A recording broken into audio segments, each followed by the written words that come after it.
শুধু ভক্তবৃন্দের কাছে বিশেষ নিবেদন, হরে কৃষ্ণ। কীর্তন চলাকালীন কেউ যদি কোনো গন্ডগোল করে বা গল্প করে তবে সে পাপ সঙ্গে করে বাড়ি যাবে। আর যদি কীর্তনে গল্প না শুনে বা গল্প না করে যদি কেউ ভক্তি ভরে কীর্তন শুনতে পারেন তবে তিনি পুণ্য সঞ্চয় করে বাড়ি যাবেন। এবার আপনার বিচার করে নিন কোনটা নেবেন, পাপ নেবেন না পুণ্য নেবেন। না না, হাসি নয়, সংসারের মঙ্গল আপনাদের দিয়ে হবে। এজন্য বাচ্চাদের যে গন্ডগোল সে গন্ডগোল বন্ধ করুন। হরে কৃষ্ণ। আমি জানি সন্ধ্যাবেলায় প্রচুর মানুষের ভিড় হয়, আর সেই ভিড়ে কি হয়, অধিক সন্ন্যাসীতে গাজন নষ্ট হয়ে যায়। ধীর স্থির ভাবে কীর্তন করা যায় না, অনেকে জায়গা পাচ্ছেন না আমি দেখতে পাচ্ছি। আপনারা ধীরে ধীরে নিজের জায়গায় বসুন এবং কীর্তন গান শ্রবণ করুন। একবার প্রেম সে বলুন রাধা রানী কি জয়, শ্যাম সুন্দর কি জয়, মদন মোহন কি, একটু জোরে বলুন রাধা রানী কি, শ্যাম সুন্দর কি জয়। মায়েরা কি বলছেন ভয়? আচ্ছা জয় জয়। প্রথমে একটু কানে কম শুনতে পাই, একটু জোরে বলবেন, জোরে বলুন রাধা রানী কি, বাবা শ্যাম সুন্দর কি, হরিবাসর কি। আপনাদের সকলের মঙ্গল হোক। আর আপনাদের জন্য ভগবানের কাছে একটা প্রার্থনা করে যাই, মানে আপনারা যারা কীর্তন শুনতে এসছেন তাদের জন্য আজকে আমি গাড়ি বাড়ি টাকা পয়সা ভগবানের কাছে চাইবো না। একটা জিনিস ভগবানের কাছে চাইবো, সেটা কি, আপনাদের প্রত্যেকের বাড়িতে যেন একটা করে কৃষ্ণ ভক্ত সন্তান জন্ম নেয়। যেটা আজকে হিন্দুর বাড়িতে খুব অভাব আছে। গাড়ি বাড়ি টাকা পয়সা সবকিছু আছে বাবা, কিন্তু একটা জিনিস নাই, কি, কৃষ্ণ ভক্ত সন্তান। এই জন্য প্রত্যেকের বাড়িতে একটা করে কৃষ্ণ ভক্ত সন্তানের দরকার আছে। একটু ঘুরে গাইলে অসুবিধা নেই তো? ঘুরে গাইলে অসুবিধা নেই কেন? অসুবিধা হচ্ছে এক মুখে গাইতে, একটু ঘুরে দিন। জয় নিতাই, হরে কৃষ্ণ, জয় নিতাই। একবার জোরে উলুধ্বনি দিদিন মায়েরা।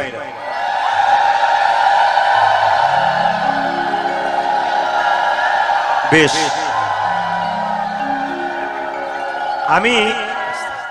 আমি দেখতে পেলাম এখানে সবাই উলুধ্বনি দিলেন। যারা দিলেন তারা খুব ভালো করলেন, তাদের কোনো অসুবিধাই নেই। যারা দিলেন না তাদের একটা গন্ডগোল আছে, 1 বছর ধরে স্বামীর সঙ্গে বনিবনাথ থাকবে না।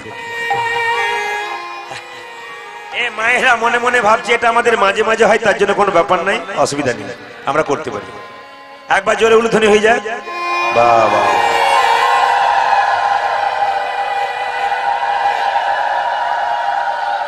এই সন্ধ্যাবেলাতে আসতে, বেশ, এই সন্ধ্যাবেলাতে কীর্তন শোনাটা ভাগ্যের ব্যাপার। এই সন্ধ্যাবেলায় যারা হরিনাম শোনে তাদের ভাগ্যের ব্যাপার।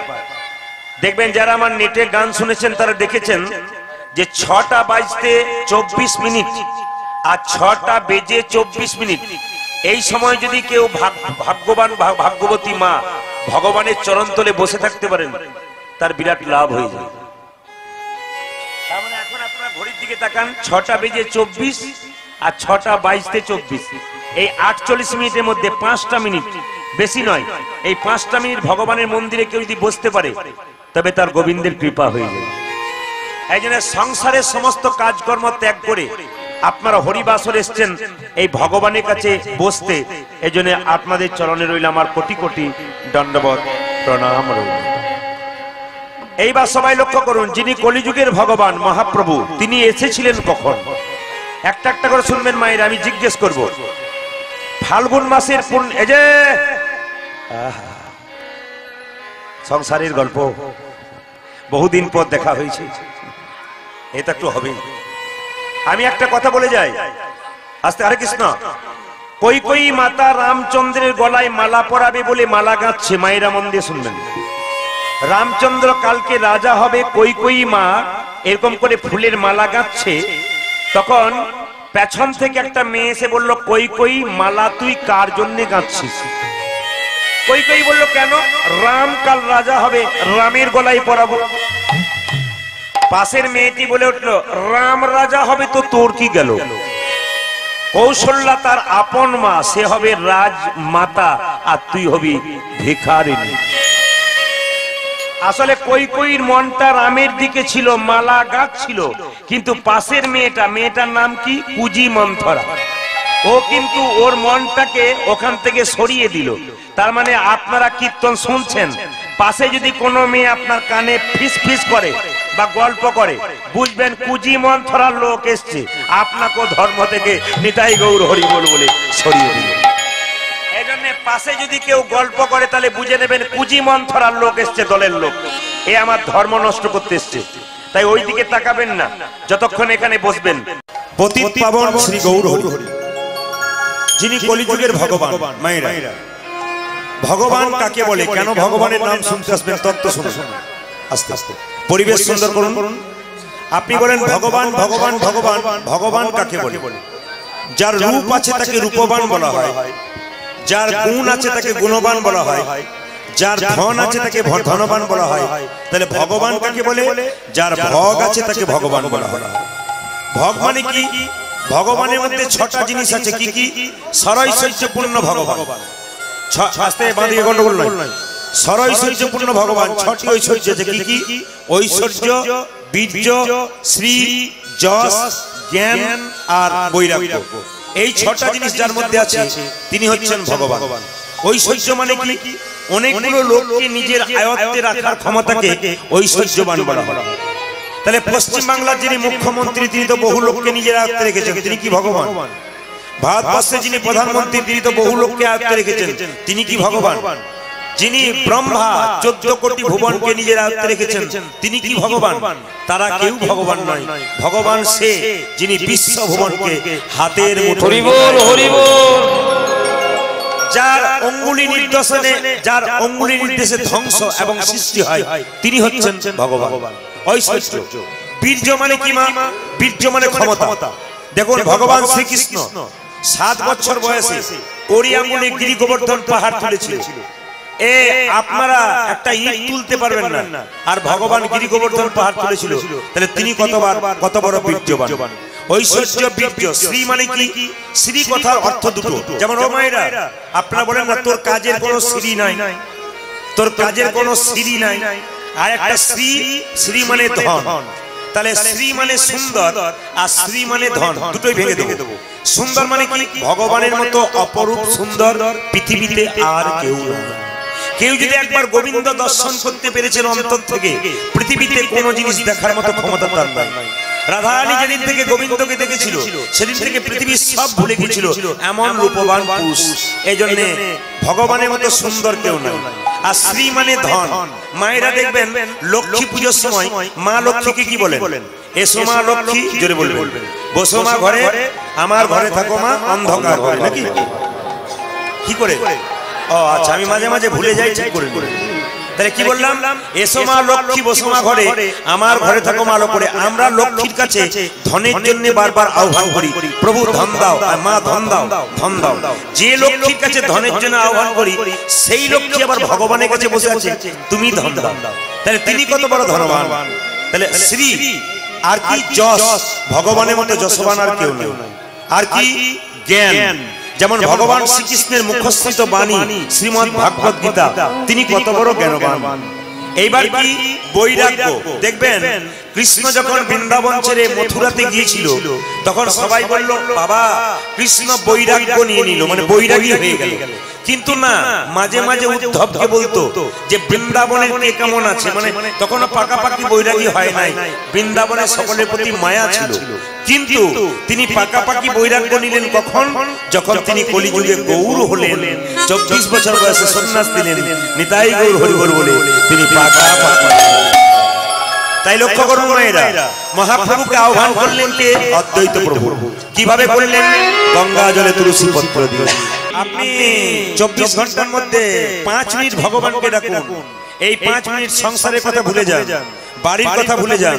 এই 5টা মিনিট শুধু গোবিন্দের জন্য দিন। 24 ঘন্টার মধ্যে সারাটা দিন নিজের জন্য দিয়ে গেলেন, কিছু দরকার নেই, মাত্র 5 মিনিট বসে ওই সময়টা একবারে পাক্কাপাকি গোবিন্দের জন্য, আর কারো জন্য নয়। যেমন ব্যবসা করছেন তখন ঘরের কথা ভুলে যান, শুধু ব্যবসার জন্য দেন। ঠিক সেরকম ভগবানকে যখন দেবেন 5 মিনিট দেবেন স্থিরভাবে বসে, কিন্তু একবারে পাক্কাপাকি দেবেন, এর মধ্যে যেন খাদ না থাকে। ডাকার মধ্যে প্রেম থাকলে ভগবান আসে। যেমন রামকৃষ্ণ দেবকে একজন শিষ্য জিজ্ঞেস করেছিল, ঠাকুর তুমি যে বলো মা খা মা খা, মা তোমার হাতে খায়? হ্যাঁ রে খায়। কই আমি ডাকি তখন খায় না, আর তুমি ডাকো তখন খায়, ব্যাপারটা বুঝলাম না। ঠাকুর বলল, ডাকার মতো ডাকলে মা খায়। ছেলে বলল, আমিও ডাকি তুমিও ডাকো, তোমার কাছে খায় আমার কাছে খায় না কেন? ঠাকুর বলল, ওরে ডাকার মধ্যে আকুলতা চাই, ব্যাকুলতা চাই, ভগবান খাবে। ছেলে বলল, আমি বুঝতে পারলাম না কাকে আকুলতা কাকে ব্যাকুলতা বলে। বলে তবে আয়। গঙ্গার ঘাটে নিয়ে গিয়ে রামকৃষ্ণ দেব ছেলেটাকে চুলের মুঠি ধরে জলের মধ্যে ডুবিয়ে দিল। কিছুক্ষণ পর যেন ওঠালো, হ্যাঁ রে তোকে যখন জলে ডোবালাম তোর ভেতরটা কেমন লাগছিল? ঠাকুর ভেতরটা আমার আকুপাকু করছিল, এই বুঝি প্রাণটা বেরিয়ে যাবে। ওরে ভগবানকে ডাকার সময় তোর প্রাণ মন যদি আকুপাকু করে, নিতাই গৌর হরি বল বলে ভগবানকে পেয়ে। কীর্তন চলাকালীন কোন ভক্ত লুঙ্গি পরে কীর্তন শুনতে আসবেন না। যদি কেউ এসেছেন একাধজন, আপনারা ভক্ত মানুষ আমি জানি, কিন্তু লুঙ্গি পরবেন না। লুঙ্গি কিন্তু দৃষ্টি খারাপ দেখায়। লুঙ্গি আমাদের নয়, হিন্দুদের লুঙ্গি নয়। আপনি লুঙ্গিটা বাড়িতে ব্যবহার করুন, কিন্তু কীর্তনে নয়। কিন্তু এই জন্য আপনাদের কাছে নিবেদন রইল, কীর্তন শুনতে এসে কেউ লুঙ্গি পরে আসবেন, অনাচার করবেন না। হরিবাসরকে অপমান করা হয় যদি লুঙ্গি পরে আসে। আজকে এসছেন ভালো করেছেন, এর পরবর্তী ক্ষেত্রে আপনারা কেউ লুঙ্গি পরে আসবেন, এটা শিখে নিন। মায়েরা হরে কৃষ্ণ। মহাপ্রভু যখন জন্ম নিলেন, এদিকে আসছে, ঠিক আছে আজকে দিনটা হয়ে গেছে, অসুবিধা নেই, জেনে নিতে হবে। আমি ভালোবাসার উপরে বললাম, কিন্তু আমি রাগ করে বলিনি, আমি ভালোবাসার উপরে বললাম। আজকে দিনটা হয়ে গেছে, ঠিক কাল থেকে আসবেন। হরে কৃষ্ণ। মায়েরা অদ্বৈত প্রভু গঙ্গা জলে তুলসী পত্র দিলেন, স্নান করছিলেন কে? এই যে সচিমাতা। তুলসী পাতাটা ভাসতে ভাসতে সচিমাতার নাভির চারিদিকে 7 পাক ঘুরতে ঘুরতে বিলীন হয়ে গেল। সময়টা কখন? 1407 শতাব্দী ফাল্গুন মাস। প্রভু এলেন মায়ের গর্ভে। মায়েরা আপনাদের পেটের মধ্যে বাচ্চা 10 মাস 10 দিন থাকে। 10 মাস 10 দিন পেরিয়ে গেলে ডাক্তার সিজার করার নির্দেশ দেয়। কিন্তু কলিযুগের ভগবান মায়ের পেটের মধ্যে গর্ভের মধ্যে 10 মাস 10 দিন নয়, 13 মাস ছিল। এই জন্য দেখবেন আমরা যখন দাঁড়াই, এদিকে তাকান, আমরা যখন দাঁড়াই তখন আমাদের হাতটা কোথায় থাকে মা? এই পর্যন্ত, হাঁটু পর্যন্ত যায় না। কিন্তু মহাপ্রভু যখন দাঁড়াতেন তখন হাতটা হাঁটু পর্যন্ত যেতেন। কেন? এই জন্য মহাপ্রভুকে আজানু লম্বিত ভুজ বলা। কেন? তিনি দাঁড়ালে আসলে আমরা আপন আপন হাতে 3.5 হাত মেপে দেখবেন, কিন্তু মহাপ্রভু ছিল 4 হাত। তিনি জন্ম নিয়েছিলেন 23 ফাল্গুন। তিনি জন্ম নিয়েছিলেন কেউ কেউ বলে শুক্রবার, কেউ কেউ বলে শনিবার। তিনি জন্ম নিয়েছিলেন ঠিক সন্ধ্যাবেলায়। কখন বললাম? সন্ধ্যাবেলায়। কটার সময়?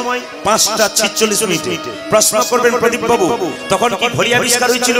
ঘড়ি আবিষ্কার হয়েছিল 596 খ্রিস্টাব্দে, আর মহাপ্রভু এসেছেন 1407 শতাব্দে, এবং ইংরেজি 1486 খ্রিস্টাব্দে। আচ্ছা বলুন, বাচ্চা জন্ম নেবার পর হাত পা নাড়াচাড়া না করলে, কান্নাকাটি না করলে মায়েরা কি করেন? ডাক্তারের কাছে নিয়ে যান। ডাক্তার কি করে? মা বাচ্চাকে উপর করিয়ে মার থাপ্পড় মারে। কেন? যে বাচ্চা জন্ম নিয়ে কান্নাকাটি করে না, মায়ের দুগ্ধ পান করে না, সেই বাচ্চা ভবিষ্যতে বোবা হবার সম্ভাবনা। যিনি কলিযুগের ভগবান জন্ম নিল মায়ের কোলে, কিন্তু অজ্ঞান অবস্থায় শুয়ে রইল, হাত পা নাড়াচাড়া করলো না, কান্নাকাটি করলো না। পাড়ার একজন মেয়ে বলল, শশী তোর ছেলে আর বাঁচবে না। আচ্ছা বলুন তো, মায়ের কাছে দিয়ে কথা বলা হয়, মায়ের অবস্থা কি হয়? শশী অঝরে কাঁদছে।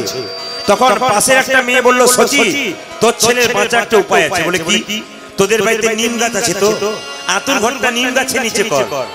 কেন নিম গাছের নিচে করবে এত ঘর থাকতে? আরে বাবা, নিম গাছের নিচে করবি কেন জানিস? তোর ছেলেকে যদি জম নিতে আসে তাহলে তেতর ভয়ে পালিয়ে যাবে। নিম গাছের নিচে আতুর ঘরটা কর। নিম গাছের নিচে আতুর ঘর করলো মা, হাত পা নাড়াচাড়া করলো, কান্নাকাটি করলো, কিন্তু দুগ্ধ পান করলো না। পণ্ডিত বিচার করে বললেন, যিনি কলিযুগের ভগবান সচিমাতা যার মা, কেন তার মায়ের দুগ্ধ পান করলো না? একটাই কারণ। কি? তখনও সচিমাতা গুরু মন্ত্র নেয়। এর থেকে ভগবান প্রমাণ দিলেন যে মনুষ্য কুলে জন্ম নিয়ে কেউ যদি গুরু মন্ত্র না নেয়, দীক্ষা না নেয়, তবে তার হাতে সেবা গ্রহণ করব। মায়েরা, একজন মানুষ ব্রাহ্মণ, তার যতক্ষণ না পৈতে হবে ততক্ষণ পুজো করবার কোনো অধিকার পাবে না। একজন মানুষ যতক্ষণ না গুরু মন্ত্র না নেবে ততক্ষণ গোবিন্দ ভজন অধিকার পাবে না। এইদিকে লক্ষ্য করুন, আপনার বাড়িতে একজন বৈষ্ণব গিয়ে বলল মা সেবা করব, আপনি বলবেন হ্যাঁ হ্যাঁ সেবা করাবো, কিন্তু সেবা করবার আগে জিজ্ঞেস করবেন, আচ্ছা মা তোমার দীক্ষা হয়েছে? কিসের গল্প হচ্ছে ভাই? শব্দ বন্ধ করুন চারিদিকে যারা আছেন, কারণ এরা যারা শুনছেন তারা চুপচাপ শুনছেন, আপনাদের শব্দ ওনাদের কানে যাচ্ছে। এইদিকে তো দেখবেন বৈষ্ণব জিজ্ঞেস করবে মা তোমার বাড়িতে সেবা হবে, আপনি বলবেন হ্যাঁ হবে, কিন্তু জিজ্ঞেস করবে তোমার দীক্ষা হয়েছে তো? আপনি যদি বলেন না আমার দীক্ষা হয়নি, তবে বলবে তোমার হাতে জল স্পর্শ করব। মনুষ্য কুলে জন্ম নিয়ে যদি আপনি দীক্ষা না নেন তবে আপনার জীবন বৃথা হয়ে গেল। কাল সকাল থেকে একজনকে দেখলে জয়নিতাই বলবেন যে আপনাদের আজকে রাজত্ব দেওয়ার ব্যবস্থা করে যায়। মন দিয়ে শুনবেন, মানে 4টে প্রশ্ন আপনাদের সামনে করব, যদি কেউ উত্তর দিতে পারেন তাহলে রাজা বলেছে আমি 4টা প্রশ্ন করলাম, এক দেশের রাজা বলেছে যে 4টা প্রশ্ন করলাম, যদি কেউ উত্তর দিতে পারে তবে সে রাজত্ব পেয়ে যাবে। তাহলে প্রশ্নগুলো একটু বলি না বাদ দিয়ে দেবো, কি মনে হচ্ছে? একটু বলি, কারণ মায়েরা যেহেতু আজকের দিনে একটু আনন্দ করে এসেছেন, প্রশ্নগুলো বলি, যদি রাজত্ব হয়ে যায় লাভ হতে পারে। রাজা বলেছে, কি বলেছে? এইদিকে প্রথম প্রশ্ন, ভগবান কোথায় থাকে? দ্বিতীয় প্রশ্ন, ভগবান কি খায়? তৃতীয় প্রশ্ন, ভগবান কখন হাসে? আর চতুর্থ প্রশ্ন, ভগবানের কাজ কি? আপনাদের কারো জানা আছে কি? তাহলে নামটা আমি পাঠিয়ে দেবো। জানা নেই? আমাদের বলে যায়, অনেকে বলছে ভগবান কোথায় থাকাতে এক আধজন আমাকে দেখিয়ে দিয়েছে, এরকম করে দেখিয়ে দিয়েছে, মানে কি ভগবান এখানে আছে। কিছু মনে করবেন না, যদি আপনার কাছে ভগবান আছে, আমার কাছে ভগবান আছে, তাহলে মন্দিরে যাবার কি দরকার আছে? তাহলে আমি তো ভগবান হয়ে গেলাম। এ রাজা প্রশ্ন করলো, ঢুলি দিয়ে দিয়ে বাজাও, এ মন্ত্রী চারিদিকে খবর দাও, জবর খবর জবর খবর। রাজার মনে 4টে প্রশ্ন, কেউ উত্তর দিতে পারলে রাজত্ব পেয়ে যাবে। কি? আবার প্রশ্নগুলো বলে যায়, ভগবান কোথায় থাকে? দ্বিতীয় প্রশ্ন, ভগবান কি খায়? তৃতীয় প্রশ্ন, ভগবান কখন হাসে? চতুর্থ প্রশ্ন, ভগবানের কাজ কি? এখন কত পণ্ডিত এলো গেল না যায় তার গোনা, রাজার যেমন প্রশ্ন তেমনি রইল, উত্তর কিন্তু হলো। এখন পণ্ডিত মানুষরা পারলো না, তখন মন্ত্রী কি করছে দেখুন, গালে হাত দিয়ে রাজবাড়িতে ঢুকছে। যখন গালে হাত দিয়ে রাজবাড়ির দিকে ঢুকছে, একটা ভিখারি ছেলে, ও এখন পোড়া রুটি খাচ্ছিল ছেঁড়া জামা পরে, চিৎকার করে বলছে এ মন্ত্রী, বলে কি রাজবাড়িতে ভোজ হচ্ছে নাকি? বলে কেন? তাহলে আমি যেতাম খেতাম। মন্ত্রী রেগে বলছে রাজার হলো মনের জ্বালা আর এ বেটার হলো পেটের জ্বালা, শুধু পেট ভরে ভরে খাবে। চিরকাল পেট ভরে খাবি, রাজা হবি যদি 4টে প্রশ্নের উত্তর দিতে পারবি। ছেলে বলল আচ্ছা মন্ত্রী মশাই একবার প্রশ্নগুলো বললে হতো না? মন্ত্রী রেগে বলল চুপ কর, পড়াশোনা করেছিস? স্কুলে পড়েছিস? বলছে স্কুলের গন্ডিতে পা দিলে, তাহলে পারবি কি করে? পণ্ডিত পারলো না, তুই পারবি কি করে? তখন ছেলে বলল যেখানে দেখিবে ছাই উড়াইয়া দেখো তাই, পাইলেও পাইতে পারো অমূল্য রতন। বলা তো যায় না কার মধ্যে কি আছে, আমি উত্তর দিতে পারি। আচ্ছা ঠিক আছে, প্রশ্নগুলো করি। বলে কি? কত পণ্ডিত পারলো না, তুই পারবি কি করে? ছেলে বলল পণ্ডিত যে জনা আজন্ম কানা, বেটা সবাইকে বুঝে, নিজেই বুঝে না। এই জন্য দেখবেন অনেক লোক আছে আমাকে বলে, প্রদীপ বাবু এর রামায়ণ মহাভারত ভাগবত সব মুখস্থ হয়ে গেছে। বললাম সকালে ঘুম থেকে মন্দিরে প্রণাম করেন? বলে 8টা ছাড়া উঠতেই পারি না।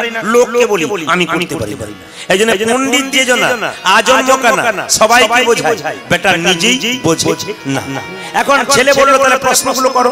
রাজা বলল, মন্ত্রী বলল ভগবান কোথায় থাকে? ছেলে বলল ওরে বাবা রে, এর মতো সহজ উত্তর আর আছে? মন্ত্রীর মাথায় হাত, পণ্ডিত পারলো না, বেটা বলছে জলের মতো উত্তর। আচ্ছা দ্বিতীয় প্রশ্ন, ভগবান কি খায়? ছেলে বলল ওরে বাবা এটা আরো সহজ। হ্যাঁ ভগবান কখন হাসে? বলে বাবা দুবার হাসে। বলবো না, বলে এখানে বলার দরকার নেই, ওখানে গিয়ে বলবি। হ্যাঁ আরেকটা বল, ভগবানের কাজ কি? বলে এখানে বলবি না, তুই রাজবাড়িতে বলবি। মায়েরা ভিখারি ছেলেটা কি কাপড় পরেছিল জোরে বলুন? ছেঁড়া। কি খাচ্ছিল জোরে বলুন? পোড়া রুটি।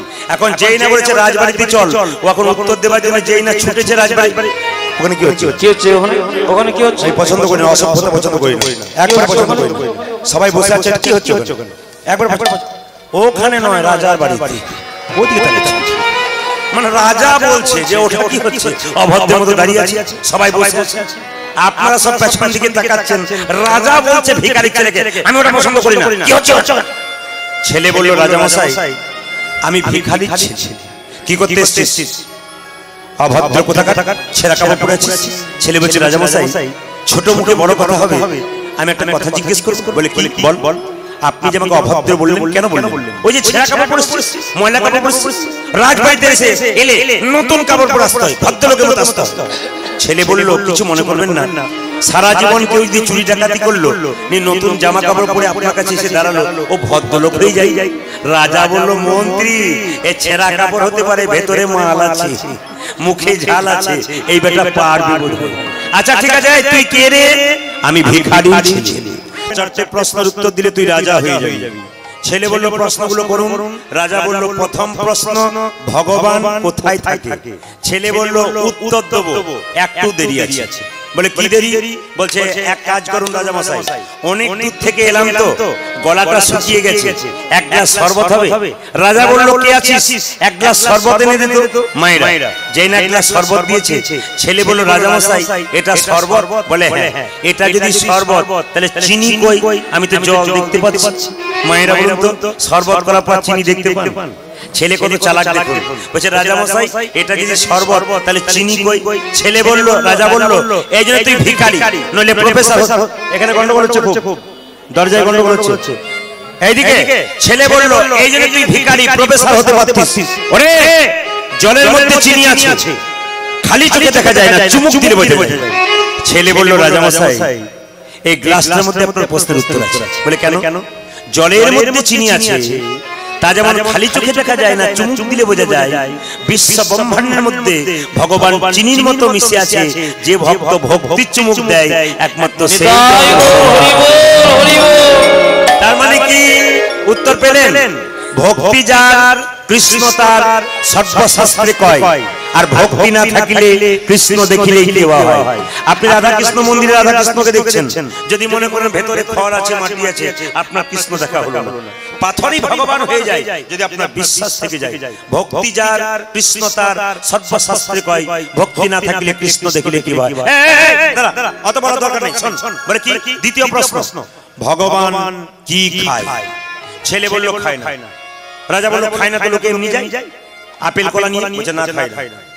ছেলেকে জিজ্ঞেস করলো, রাজা মশাই কেন খায় না? বলছে, রাজা মশাই অপরাধ নেবেন না, আমরা খাই, আমাদের পাশের বাড়িতে একটা পায়খানা ঘর আছে। ভগবান যদি খেত, মন্দিরের পাশে ওর একটা পায়খানা ঘর থাকতো। সঙ্গে সঙ্গে রাজা বলছে, মন্ত্রী আচ্ছা ছেলেকে তত্ত্বের দ্বারা বোঝা। মায়েরা ভগবান খায় না, তবে ভগবান দেখে। কি দেখে? আপনি যে আপেল কলা নিয়ে গেলেন, ভগবান কি করে? দেখে যে আপনি অহংকারে ভাবে নিয়ে গেলেন না প্রেমের ভাবে নিয়ে গেলেন। আপনি চারটে আপেল চারটা কলা নিয়ে যান, কিন্তু প্রেম সে নিয়ে যান। তবে একটা কথা বলে যান, এখানে শাস্ত্রের তত্ত্ব আছে। কি?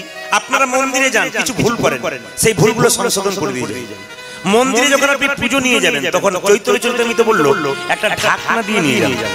আপেল কলা লেবু মন্ডা জানিয়ে যাবেন, একটা ঢাকনা নেবেন। ঢাকনা মানে কি? তোয়ালে বা রুমাল। কেন ঢাকনা নিয়ে যাবেন?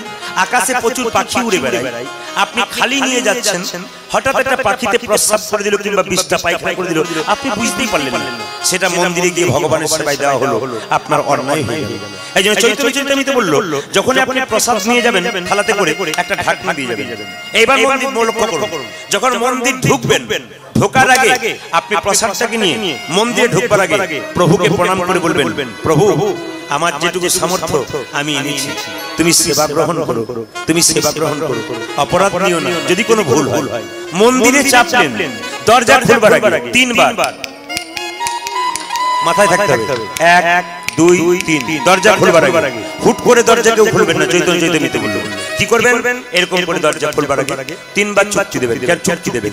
তারপর দরজা খুলবেন। দরজা খুলে ভেতরে মন্দিরে প্রণাম করে প্রসাদ দিয়ে ভগবানকে প্রণাম করার পর আপনি ভগবানকে পিছু করে আসবেন না। যে কোনো দেবদেবীকে পুজো দিয়ে আপনি পিছু করে চলে আসবেন না, আপনি এভাবে আসবেন।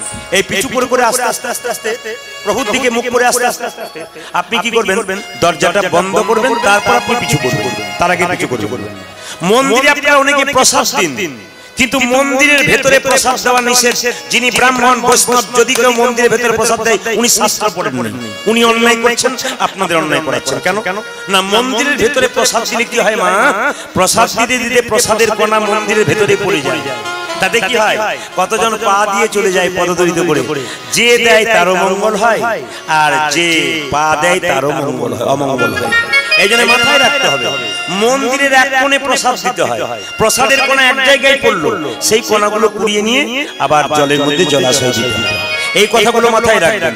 বললো বাহ, ভগবান খায় না, স্বাস্থ্যের দিকে বোঝা। মায়েরা, ভগবান দেখে কি আপেল কলা লেবু নিয়ে গেলেন, অহংকারের ভাবে না প্রেমের ভাবে? শাস্ত্র বলছে যে শতভাইয়ের দাদা দুর্যোধন কৃষ্ণকে নিমন্ত্রণ করেছিল, তোমাকে এমন খাবার খাওয়াবো তুমি জীবনে ভুলতে পারবে না। ভগবান বলছে আমি যাব কিন্তু খাবো না, খিদে থাকবে ঢেকুর তুলে চলে আসবো। কেন? অহংকারের সেবা গ্রহণ করি। খেয়েছিল কার বাড়িতে? বিদুরের স্ত্রী, কলা বাদ দিয়ে কলার খোসাটা খাইছিল। কেন? এর মধ্যে ভক্তি ছিল। ওই জন্য মা, ভক্তি যার কৃষ্ণ তার, সর্বশাস্ত্রে কয় ভক্তি না থাকলে কৃষ্ণ দেখিলে কি হয়। বাহ বাহ। তো দুটো প্রশ্ন হয়ে গেল। 3 নম্বর প্রশ্ন, ভগবান কখন হাসে? মায়েরা, ভগবান কখন হাসে দেখুন। ছেলে বলল যখন ভাইয়ে ভাইয়ে দড়ি নিয়ে ভাগাভাগি করে, এ পাশ আমার ও পাশ আমার, আরে ও পাশ আমার বলছো, ও পাশ আমার। আপনাদের মেদিনীপুরের শশীগঞ্জ এলাকাতে নিশ্চয়ই ভাইয়ে ভাইয়ে ঝগড়া নাই? আপনাদের ভাইয়ে ভাই এখানে ঝগড়া নাই? কমিটির ভাইয়েরা বলল এখানে ভাইয়ে ভাই কোনো ঝগড়া আছে না? আছে আছে। মায়েরা মনে মনে কোথায় নাই। এই দিকে তাকান, কয়েকদিন আগে নবদ্বীপে গান গাইছিলাম মায়াপুরে একবার মহাপ্রভুর জায়গাতে, রাত্রি 12টায় আসর দিয়েছে, মায়েদের সংখ্যা বেশি। জিজ্ঞেস করলাম মা, এটা মায়াপুর মহাপ্রভুর জায়গা, এখানে ভাইয়ে ভাইয়ে ঝগড়া নাই? তখন একজন মেয়ে বলল কতজন মারামারি করে হাসপাতালে ভর্তি হয়ে আছে। মানে সব জায়গাতেই আছে। হরে কৃষ্ণ। মায়েরা, স্বর্গের দেবতাদের মধ্যে অসুরদের মধ্যে ঝগড়া হচ্ছে জায়গা নিয়ে, তাহলে আমাদের মধ্যে হবে না কেন? ভগবান তখন হাসে যখন দড়ি দিয়ে এপাশ ওপাশ করে টানাটানি করে। ভগবান বলে এপাশ ওপাশ করিস না, ওপর পাশে টেনে নেবো, তখন বুঝবি মজা। আর ভগবান কখন হাসে? এই যে বাড়িতে কোনো অসুস্থ ব্যক্তি ছটফট ছটফট করছে, এবার মরবে, ডাক্তারকে ডাকলেন। ডাক্তার বলল আপনি কাঁদবেন না। আরে কি হয়েছে? আমি তো এসেছি, আমি ভালো করবো। আরে আপনারা কাঁদবেন না। আরে কাঁদছেন কেন? তখন দেখবেন ভগবান নারদকে বলছে, নারদ ডাক্তার ঠিকানাটা নিয়ে রাখো। বলে কেন? আমার হাতে গ্যারান্টি কার্ড, বেটা গ্যারান্টি দিয়ে বেড়াচ্ছি, ওরই গ্যারান্টি নাই ঘর পর্যন্ত পৌঁছাবে, বেটাকে হ্যাঁচকা দিয়ে তুলে দেবো, বুঝবো। ভগবান তখন হাসে। বাহ বাহ, সুন্দর উত্তর দিয়েছিস। শেষ প্রশ্ন, ভগবানের কাজ কি? ছেলে বলল দাঁড়াও, এটা কথায় উত্তর দেবো না, কাজে উত্তর দেবো। কিরকম? আপনি সিংহাসনে বসে আছেন, নেমে আসুন। রাজা বলছে নামবো না, ছেলে বলছে না নামলে উত্তর হবে না। বলে না নামবো না। যেই না নেমে, যেই না রাজামশাই নেমে নিচে বসেছে, অমনি ছেলে সিংহাসনে বসেছে। বলে উত্তর আপনার হয়ে গেছে। বলে কি? ভগবানের কাজ কাউকে রাজা করা, কাউকে ভিখারি করা। তুমি ছিলে রাজা, পথে নামলে ভিখারি, আমি ছিলাম ভিখারি, হলাম রাজা। আজকে আমি মেদিনীপুরে থাকবো, বীরভূম বাঁকুড়ায় থাকবো না। খড়গপুর রেল স্টেশনের পাশে ধারেন্দা গ্রাম, সেখানে একজন ভক্ত ছিলেন, লীলাটির নাম হচ্ছে দুঃখী কৃষ্ণ দাস। এবং দেখবেন আপনারা সেই লীলাটির আরেকটা নাম আছে প্রভু শ্যামানন্দ। লীলাটি কমিটির তরফ থেকে লীলা ছোট তত্ত্ব বড়, তাই তো এ কথা করা হয়েছে যে লীলা একবারে সংক্ষেপিত এবং তত্ত্বটি তার মধ্যে ফাঁকে ফাঁকে থাকবে। আপনাদের কাছে নিবেদন রইল, লীলাটির নাম কি মা? দুঃখী কৃষ্ণ দাস। মাথায় রাখতে হবে, যারা কৃষ্ণের দাস হয় তারা কোনোদিন দুঃখী হয়, যারা মায়ার দাস হয় তারা দুঃখী হয়। কৃষ্ণের দাস দুঃখী হয় না। কিন্তু জেনে নিন, কৃষ্ণ যখন কাউকে পরীক্ষা করে তখন কি করে মা? এইদিকে দেখবেন, যে করে আমার আস, আমি করি তার সর্বনাশ, শেষে যদি না ছাড়ে আমার পাস, শেষে হই তার আমি দাস অনু দাস। আসলে মায়েরা, যখন আপনি প্রথম ভগবানের নাম চালু করবেন তখন ভগবান আপনাকে বারবার ধাক্কা দেবে। কেন দেবে? বারবার দুঃখ দেবে। কেন দেবে? আপনি যে আমাকে ডাকছেন, ভগবান মনে মনে ভাবছে তুমি যে আমাকে ডাকছো, ডাকার মধ্যে ভক্তি কতটুকু আর অভক্তি কতটুকু, প্রেম কতটুকু আর প্রেমহীন কতটুকু, এটুকু পরীক্ষা করে। যেমন দেখবেন আপনারা সোনা দোকানে বিক্রি করতে যাবেন, মায়েরা স্বর্ণকার তো পরীক্ষা করে দেখবে এর মধ্যে কতটা সোনা আছে, কতটা খাদ আছে। এই জন্য ধারেন্দা গ্রামে একজন ভক্ত ছিল, তার নাম কৃষ্ণ মন্ডল। জোরে বলুন, কি নাম বললাম? কৃষ্ণ মণ্ডল। এইদিকে স্ত্রীর নাম কি? দুরিকা দেবী। দুরিকা দেবী। একটু প্যান্ডেলটা খুলে দিন, যদি ভাইগুলো দেখা হয় একটু সুবিধা হয়। একটু তুলে দিন দাদা, সুবিধা হয়। ওরা অনেকেই দেখতে পাচ্ছে না, তবে যারা দেখতে পাচ্ছেন একটু ভেতরে ঢুকে বসে যান না, কি অসুবিধা? সবচাইতে ভালো লাগছে আমার ভাইগুলো, ছোট ছোট ভাইগুলো, এরা কীর্তন শুনছে, আজকে হাঙ্গামার দিকে যাচ্ছে না। অনেকে আবার সিদ্ধান্ত নিয়েছে কীর্তন তো 10টা সাড়ে 10টায় শেষ, হাঙ্গামা তারপর শুরু, একবার এইটা দেখে ওইটা দেবো। পরীক্ষা করে দেখবেন এখানে কেমন শান্ত পরিবেশ আর ওখানে কেমন চঞ্চল পরিবেশ। না, সবকিছু দরকার আছে পৃথিবীতে, তা বলে এই নয় মা জগদ্ধাত্রী কোনোদিন এই চাইনি। এরা স্বামীর নাম কি বললাম? কৃষ্ণ মণ্ডল। স্ত্রীর নাম কি বললাম? দুরিকা দেবী। মায়েরা, টাকা পয়সা গাড়ি বাড়ি সবকিছু থাকবে, একটা জিনিস না থাকলে সংসার মানায় না। আপনারা কেউ হাত তুলে বলতে পারবেন সেটা কি? সুখ নয়, সন্তান।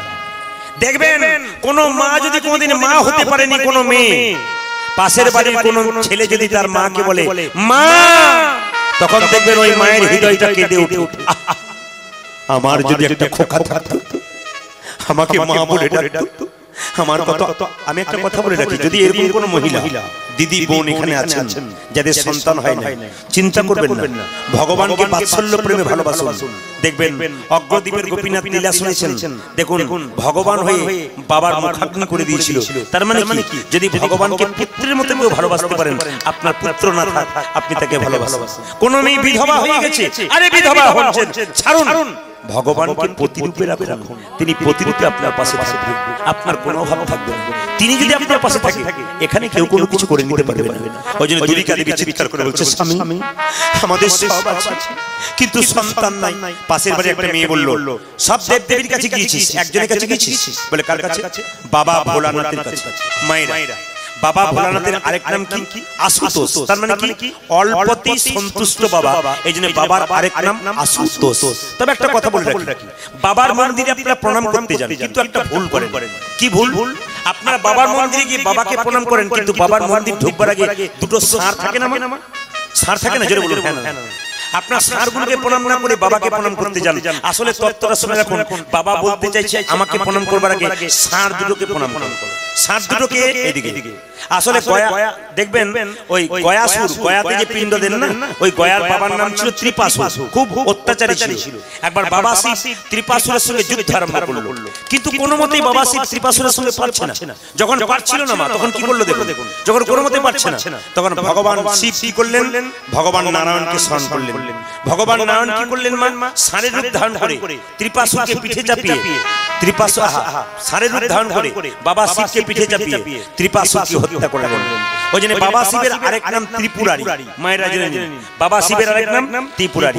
তখন থেকে বাবা শিব সিদ্ধান্ত নিলেন যে প্রভু, তুমি যখন আমাকে পিঠে চাপিয়ে ত্রিপাসুরকে হত্যা করালে, যুদ্ধে জেতালে, আমি যে মন্দিরে থাকবো সেই মন্দিরের প্রথম প্রান্তে তুমি থাকবে। আগে মানুষ তোমাকে প্রণাম করবে, তুমি ভগবান, তারপর আমাকে প্রণাম করবে। তাহলে জেনে রাখুন মা, বাবা শিবের মন্দিরে যান, আপনারা প্রথমে কাকে প্রণাম করেন? বাবা শিবকে না, আগে নারায়ণকে প্রণাম করুন। নারায়ণটাকে ষাঁড়, ওই ষাঁড়টাকে আগে প্রণাম করুন, তারপর আপনি শিবকে প্রণাম করবেন, তবে আপনার প্রণাম সাফল্য হবে। সোমবার দিন শিবলিঙ্গে জল ঢালতে গেলেন কে? দুরিকা দেবী। আঁচলটা পেতে জলটা ঢেলে বলল, মায়েরা তার ফাঁকে বলে দিল, শিবলিঙ্গে জল ঢালেন, কিন্তু চারটি জিনিস দিতে নেই। আপনাদের জানা আছে? জেনে নিন, শিবলিঙ্গে জল ঢালেন, চারটা জিনিস দিতে নাই। একটা হচ্ছে ডাবের জল। কেন দিতে নাই? ডাবের জল চিটচিটে ভাব, এই জন্য দেখবেন ডাবের জল শিবলিঙ্গে দিলে আপনার অপরাধ হয়। এক। দুই কি? আপনার দেবেন না কাঁচা হলুদ। কেন কাঁচা হলুদ দেবেন না? বাবা শিবের গায়ের রংটা কাঁচা হলুদের মতো, এই জন্য কাঁচা হলুদ আপনারা শিবলিঙ্গে দেবেন না। তিন, সিঁদুর দেবেন না। কেন দেবেন না? বলছে মেয়েদের স্মৃতি সিঁদুরটা শিবের রক্ত থেকে তৈরি হলো। কোথা থেকে তৈরি হলো? জোরে বলুন। শিবের রক্ত থেকে মেয়েদের স্মৃতি সিঁদুর তৈরি হলো, এই জন্য শিবের শিবলিঙ্গে আপনারা সিঁদুর দেবেন না। আর শেষ কি? দেবেন না তুলসী পাতা। কেন? না, বাবা শিব এবং ভগবান বিষ্ণু যুক্তি করে তুলসীর স্বামী শঙ্খচূড় দত্তকে হত্যা করেছিল। সেদিন তুলসী কেঁদে কেঁদে বলেছিল, ওগো ভোলানাথ, আমার হাতের শাখা স্মৃতির সিঁদুর তুমি মুছে দিলে, আমাকে তুমি বিধবা করে দিলে। আমি সব পুজোতে যাব, ওগো ভোলা তোমার পুজোতে যাব। ওই জন্য মায়েরা কোনোদিন তুলসী পাতা দেখবেন বাবা শিবের পুজোতে যায়, আর তুলসী পাতা এক জায়গায় যায় না। কোথায় বলুন তো? গণেশের পুজোতে। কেন বলুন তো? না, গণেশকে তুলসী একবার বলেছিল আমি তোমাকে বিয়ে করতে চাই। বারবার গণেশকে বলেছিল তোমাকে বিয়ে করতে চাই। গণেশ বলো না, বিয়ে করবো না। বারবার যখন তুলসী প্রস্তাব দিচ্ছে বিয়ের, রেগে তখন গণেশ বলেছিল তোমার দত্ত স্বামী হোক, তোমার দত্ত স্বামী হোক, তোমার দত্ত স্বামী হোক। যেই না বলেছে দত্ত স্বামী হোক, তুলসীর স্বামী শঙ্কর দত্ত হয়েছে।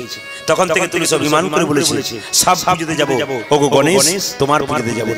মায়েরা দুর্গা দেবী মাথায় কাপড় নিয়ে, গলায় কাপড়টা দিয়ে জলটা ঢালছে কোথায়? শিবলিঙ্গে, আর চিৎকার করে বলছে জয় বাবা ভোলানাথ,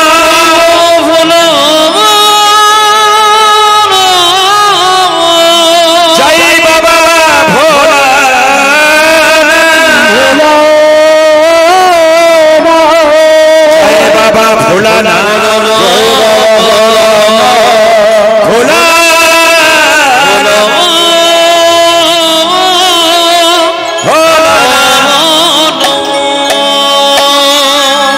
আমি আগে বলেছি মা, আপনার ভক্তি থাকলে ভগবান আসে। একটা বেলপাতা দুর্গা দেবীর আঁচলে পড়ল। রাত্রিবেলায় স্বপ্ন দিল দুর্গা তুই তো আমার কাছে গিয়েছিলি সন্তানের জন্য। আমার কাছে গেলে হবে না, একজনের কাছে যা। বলে কার কাছে? জগতের যিনি নাথ। মায়েরা বলেন কি নাম? জগতের যিনি নাথ তার নাম কি? শ্রী জগন্নাথ। আপনাদের পুরীর পথ আমার মনে পড়ে, যখন ক্লাস 10-11 পড়ি তখন আমি কীর্তন শিখছিলাম, ঠিক কথা, কিন্তু তখন আমি কীর্তন করি না। তখন আপনাদের এই পথটা দিয়ে আমি কিন্তু পুরী গেছি। এখন জানতাম না যে আপনাদের এই জায়গাতে এসে আবার কীর্তন শুনতে পারবো। লক্ষ্য করুন, তো জগন্নাথ মন্দিরে চলে যা, দেখবি কৃপা পেয়ে যাবি। তবে তুই যাবি না, তোর স্বামীকে পাঠা। মায়েরা স্বপ্ন পেলেন কে? দুর্গা দেবী। কিন্তু দুর্গা স্বামীকে বললেন স্বামী আমাদের এত অভাব, জগন্নাথ মন্দিরে গিয়ে জগন্নাথের কাছে কিছু চেয়ে এসো। একবারও বললো না যে সন্তান চাও, যদি রেগে যাই স্বামী কি আমি স্বপ্ন দেখেছি তুমি জগন্নাথের কাছে যাও। কেন যাব? এত অভাব, কিছু চেয়ে নাও। চুপ করো। শুনে রাখুন, যারা পাকা পাকা ভক্ত হয় তারা মন্দিরে চায় না, যারা কাঁচা ভক্ত হয় তারা মন্দিরে চায়। বাবা এদিকে এই কথা আপনারা মাথায় রাখবেন। যারা কাঁচা ভক্ত হয় তারা মন্দিরে কি বলে? ছেলের চাকরি হয় নাই, মেয়ের বিয়ে হয় নাই, ঠাকুর এগুলো দাও। কিন্তু যারা পাকা ভক্ত হয় তারা চায় না। কি চাই? ভক্ত যদি কাই মনে কোনো বাঞ্ছা করে, ভগবানের সাধ্য নাই সেই বাঞ্ছা নাই। ভগবানের কাছে ভক্ত কোনদিন গাড়ি বাড়ি টাকা পয়সা চায় না। কি চাই? প্রেম আর ভক্তি। মায়েরা ভগবানের কাছে কিছু চাইবেন না মন্দিরে গিয়ে। কেন চাইবেন না? একটা ছেলে যদি মায়ের কাছে বারবার ঘুরঘুর করে, মা কিন্তু বুঝতে পারে ছেলে কেন এসেছে। বাবার কাছে বারবার ঘুরঘুর করলে বাবা বুঝতে পারে। ভগবান হলেন অন্তর্যামী। মন্দিরে গিয়ে বসবেন, তিনি তো জানেন আপনার কি আছে কি নাই। উনি তো যেটা দরকার আপনাকে দিয়ে দেবেন। ভগবানের কাছে যে চায় সে অল্প পায়, আর যে চাই না মা সে এত পায় ভাবতে পারেন। আপনি ভক্তি সম্পদ ভগবানকে দিন, ভগবান আপনাকে কৃপা সম্পদ দেবে। তাই দুর্গা দেবীর স্বামী জগন্নাথ ধামে চললো কি? কিছু চাইবার জন্য। জগন্নাথ দেব কি জয়, জগন্নাথ দেব কি জয়। দেখবেন বাবা, যারা পাকা ভক্ত হয় তারা ভগবানের সঙ্গে কিছু কথা বলতে পারে যেটা আপনারা বলতে পারেন না। যে যাকে খুব ভালোবাসে তাকে কিছু এমন কথা বলা যায় যেটা তার কাছে মানায়। এইদিকে তাকাবেন। কৃষ্ণ মন্ডল গেল জগন্নাথ মন্দিরে, কেঁদে কেঁদে বলল হে জগন্নাথ, এইদিকে হে জগন্নাথ তোমার কাছে চাইতে এলাম, কিন্তু কি চাইবো? তোমার তো হাতই নাই, তুমি দেবে কি? আপনি এটা বলতে পারবেন? আপনার কোনদিন বলতে পারবেন, কিন্তু উনি বলতে পারলেন। এই জন্য ভগবানের সঙ্গে ভালো সম্পর্ক থাকলে কিছু বলা যায়। কি বলছে দেখুন, হে জগন্নাথ তোমার কাছে কি চাইবো?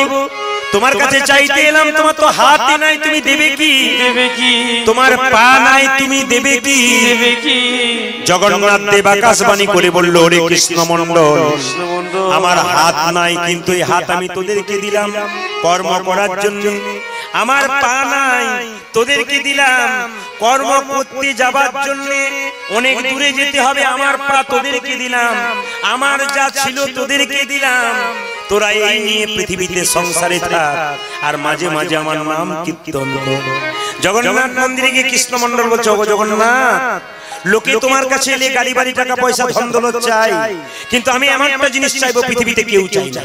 মায়েরা আপনারা কেউ চান না, যেটা কিন্তু কৃষ্ণ মন্ডল চাইছে। প্রশ্ন করবেন কি চাইছে, দেখে নিন কি চাইছে।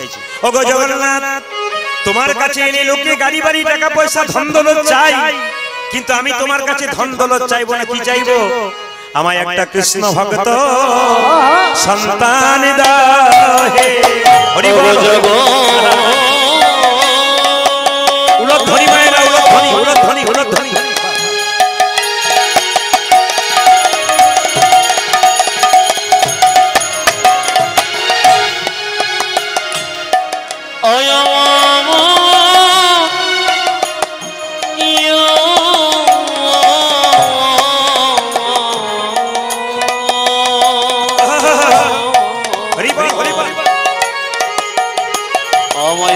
কৃষ্ণ ভক্ত সন্তান দাও হে। এই অভিলাষ আমার মনে, কৃষ্ণ ভক্ত সন্তান দাও হে। এই অভিলাষ আমার মনে, প্রাণ ভরে নাম গাইতে পারি, এই অভিলাষ আমার মনে, প্রাণ ভরে নাম গাইতে পারি, এই অভিলাষ আমার মনে, প্রাণ ভরে নাম গাইতে পারি। ভক্ত সন্তান দাও গো। আজকে যারা আজকে যারা কীর্তন শুনতে এলেন, তার জন্য ভগবানের কাছে, রাধা গোবিন্দের কাছে আমি একটা প্রার্থনা করে যাবো, কিছু মনে করবেন না। আপনাদের জন্য আমি গাড়ি বাড়ি টাকা পয়সা প্রার্থনা করবো না। একটা জিনিস প্রার্থনা করবো, যেন প্রত্যেকটা হিন্দু পরিবারে একটা করে কৃষ্ণ ভক্ত সন্তানের জন্ম হয়। এইদিকে মায়েরা, মন্দিরে গিয়ে আপনি গাড়ি বাড়ি টাকা পয়সা চাইবেন না, পুত্র সম্পদ চাইবেন, এবং সেই পুত্রের জন্য চাইবেন একটা কৃষ্ণ ভক্ত সন্তান দাও। কেন? কৃষ্ণ ভক্ত সন্তান হলে আপনার লাভ আছে, ভবিষ্যতে আপনাকে ফেলে দেবে না। আর যে ভক্ত কৃষ্ণ ভক্ত নয়, সে দেখবেন বাবা মাকে ফেলে এক পাশ থেকে চলে যাবে। কৃষ্ণ ভক্ত সন্তান চাইবেন কেন? এদিকে কৃষ্ণ ভক্ত সন্তান চাইবেন কেন? যখন দেখবেন নিমাইকে সচিমাতা ডেকে বলেছিল, নিমাই এদিকে আয়, কি তোর বাবার পিণ্ডটা দিয়া। নিমাই বলেছিল, মা পিণ্ড দিলে কি হয়? সচিমাতা বলেছিল, বাবা পিণ্ড দিলে 7 বংশোদ্ধার হয়। নিমাই জিজ্ঞেস করেছিল, শাস্ত্র বলেছে পিণ্ড দিলে 7 বংশোদ্ধার হয়, কিন্তু মা লোকে আমাকে পণ্ডিত বলে, আমি বইয়ে পড়েছি যে পিণ্ড দিলে 7 বংশোদ্ধার হয়, কিন্তু কোন বংশে যে একটা কৃষ্ণ ভক্ত সন্তান হয়, তার 7 বংশ নয়, তার 14 বংশ। এই জন্য আপনাদের শশীগঞ্জ বাজারে এসে যারা কীর্তন শুনতে এলেন, তাদের কাছে নিবেদন রইল, প্রত্যেকের বাড়িতে একটা করে কৃষ্ণ ভক্ত সন্তান হোক আমি চাই। মায়েরা, জগন্নাথ মন্দিরে জগন্নাথ যেন বললেন, ওরে কৃষ্ণ মন্ডল, তোকে আশীর্বাদ করলাম, ফিরে যা, তোর স্ত্রীর গর্ভে সন্তান আসবে, সেই সন্তানটার নাম হবে দুঃখী কৃষ্ণ দাস। যা ফিরে যা। তবে সেই সন্তানটাকে তুই দেবতার সেবায় লাগাবি, ভগবানের সেবায় লাগাবি, টাকা রোজগার করার কল তৈরি করবি না, ভগবানের চরণে তার মন কি সঁপে দিবি। লক্ষ্য করুন, কৃষ্ণ মন্ডল জগন্নাথ দেবকে প্রণাম করছেন। এইদিকে আস্তে আস্তে আপনারা মন্দিরে প্রণাম করেন, প্রণামটা আপনাদের উল্টো হয়। জগন্নাথ মন্দিরে প্রণাম করছে কে? কৃষ্ণ মন্ডল। আপনার একটা কথা বলি, রাধা গোবিন্দের মন্দিরে প্রণাম করতে আপনারা সবাই যাচ্ছেন, কিন্তু প্রায় জনকে দেখছি আপনারা সোজা করে প্রণাম করছেন, আপনারা ভুল করছেন। এই জন্য কীর্তন শুনতে আসতে হয়, এবং যেটি শুনবেন ব্যবহার করবেন। আর শুনলেন ব্যবহার করলেন না, আপনার কীর্তন শোনা বেকার হয়ে গেল। আপনি যেটা শুনবেন সেটা ব্যবহার করুন, জীবনে দেখবেন লাভ হবে। আর শুনবেন, কানে শুনবেন, পালিয়ে যাবেন, আপনি কাল থেকে আবার যা ছিল তাই করবেন, আপনার উন্নতি হবে না। যে ছেলে স্কুলে গেল, মাস্টারমশাইয়ের কথা শুনলো, যদি ঠিক হোম টাস্কগুলো করলো, রেজাল্ট ভালো করবে। আর যদি সে শুনলো, ওই এক কানে ঢুকলো এক কানে বেরোলো, রেজাল্ট খারাপ হবে। আপনাদের রেজাল্ট ভালো হবে যদি আপনি প্রয়োগ করতে পারেন, ব্যবহার করতে পারেন। শুনে নিন, বলছে মন্দিরে প্রণাম করতে হয় সাষ্টাঙ্গে, 6টা অঙ্গ মাটির সঙ্গে ঠেকি। কি 6টা অঙ্গ? আমার দিকে তাকান। মন্দিরে যখন প্রণাম করবেন, উপর হয়ে প্রণাম করবেন, সাষ্টাঙ্গে। আমি কয়েকদিন আগে একটা জায়গায় গান করছিলাম নদিয়াতে, আশ্চর্য হবেন আপনারা, একটা বাচ্চা ছেলে কিন্তু উপর হয়ে প্রণাম করছে। তো ছেলেটার বয়স 6 বছর। জিজ্ঞেস করলাম, এ খোকা তোকে কে শেখালো রে? বলছে আমার বাবা মা শিখিয়েছে, প্রণাম এরকম করলে চলবে না, উপর হয়ে প্রণাম করবে। তার মানে বাচ্চাটাকে তখন থেকে শিখিয়ে দিল, ও শিখে গেছে।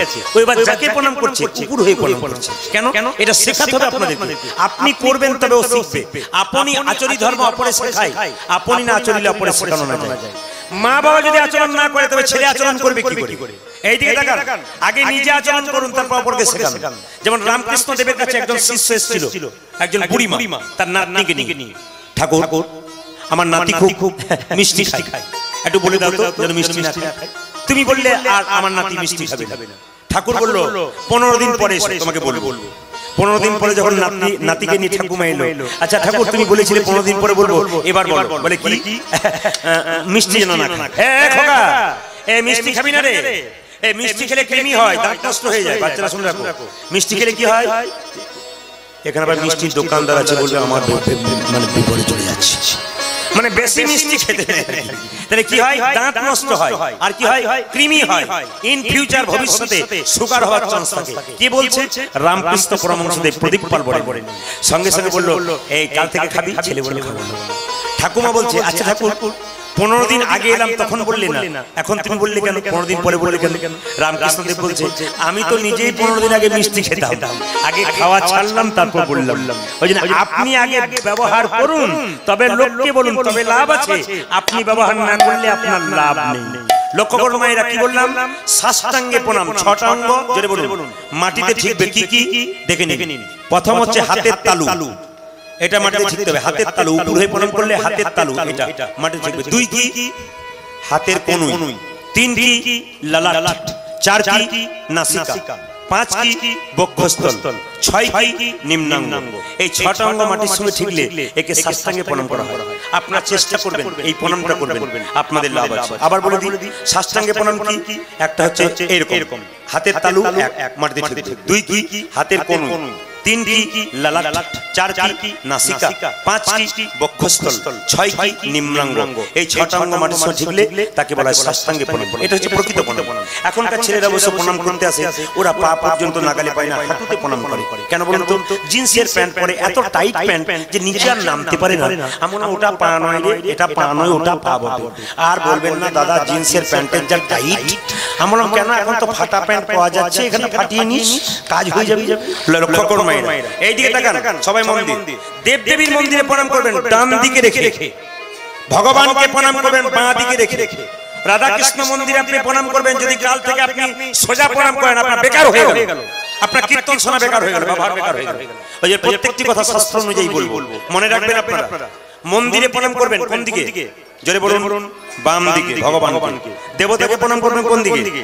ডান দিকে। আর সাধুগুরু বৈষ্ণব বাবা মা প্রণাম করবেন কি করে? সম্মুখে। লক্ষ্য করুন কৃষ্ণ মণ্ডল। তবে একটা কথা বলে রাখি, আপনাদের মেদিনীপুরের মায়েরা খুব ভালো। আমি বিভিন্ন জায়গাতে দেখেছি, ওখানকার মেয়েরা ছেলেদেরকে বলে প্রণাম করবি না, পায়ে পা ঠেকে গেলে সরি বলবি, প্রণাম করার দরকার নেই। এই জন্য সেই মেয়েগুলো লজ্জাতে ছেলের কাছ থেকে প্রণাম নিতে পারে না। ওই ছেলেগুলো যখন 1 কেজি 2 কেজিতে পড়তে যায়, 1 কেজি 2 কেজি মানে জানা গেছে কি বলুন তো? কেজি 1 কেজি 2, তখন দেখবেন মা তো জীবনে প্রণাম করতে শেখায় নাই, লজ্জায় প্রণাম নেই না। ওই যে ছেলে যখন গাড়িতে চাপে কেজি 1 এ পড়বার জন্য, তখন গাড়িতে চাপে মা বলে খোকা, মানে কি বলুন তো? জোরে বলুন না, টাটা নয় গো, ওটার নাম কি? ব্যথা। এ খোকা, আমি যখন বুড়ো হব বাবা, তুই যখন বড় হবি, আমায় ভুলে যাস না রে খোকা, আমায় ভুলে। মানে ছেলে তখন গাড়িতে চেপে বলে মা, দেখবেন গাড়ি চেপে দেখবে বলে ও মা, মানে কি? খেয়ে পড়ে মানুষ হতে দাও, চাকরিটা পাই, তোমার মুখ আমি টেপি। আর দেখুন আপনি যেমন করবেন সেরকম। জগন্নাথ মন্দিরে জগন্নাথ দেবকে প্রণাম করে চললো কোথায়? কৃষ্ণমন্ডল নিজের বাড়ির দিকে কেঁদে কেঁদে যাচ্ছে। আচ্ছা মায়েরা, এখানে সুন্দর সুন্দর তত্ত্ব আছে, ছোট ছোট শুনবেন আপনারা। তীর্থস্থান থেকে ফিরে এলো, জগন্নাথ ধাম তো তীর্থস্থান নাকি? জোরে বলবেন হ্যাঁ না। আস্তে আস্তে। জগন্নাথ দেবের জায়গাটা তীর্থধাম, তো তীর্থধাম থেকে ফিরে এলে আস্তে আস্তে গয়া কাশী বৃন্দাবন জগন্নাথ মন্দিরে গেলেন।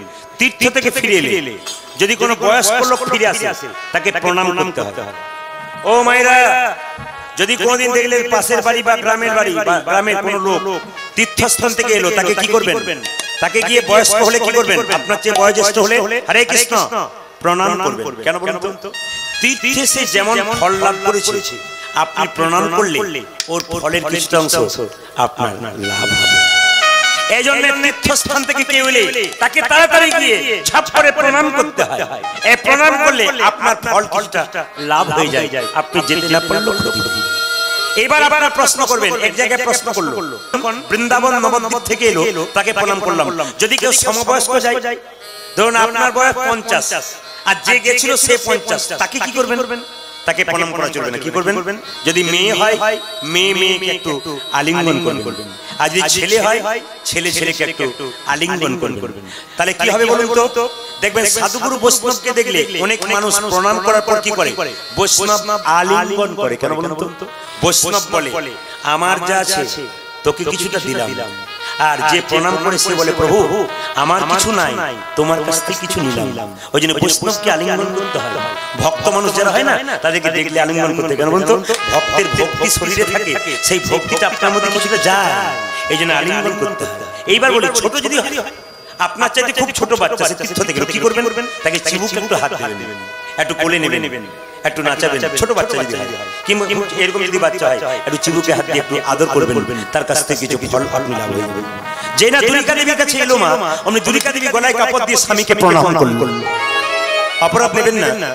আপনাদের শশীগঞ্জ বাজারে এত তো মায়েরা কীর্তন শুনতে এসেছেন, সকালবেলায় ঘুম থেকে করে স্বামীকে প্রণাম করেন কার কার? হাত তুলুন তো।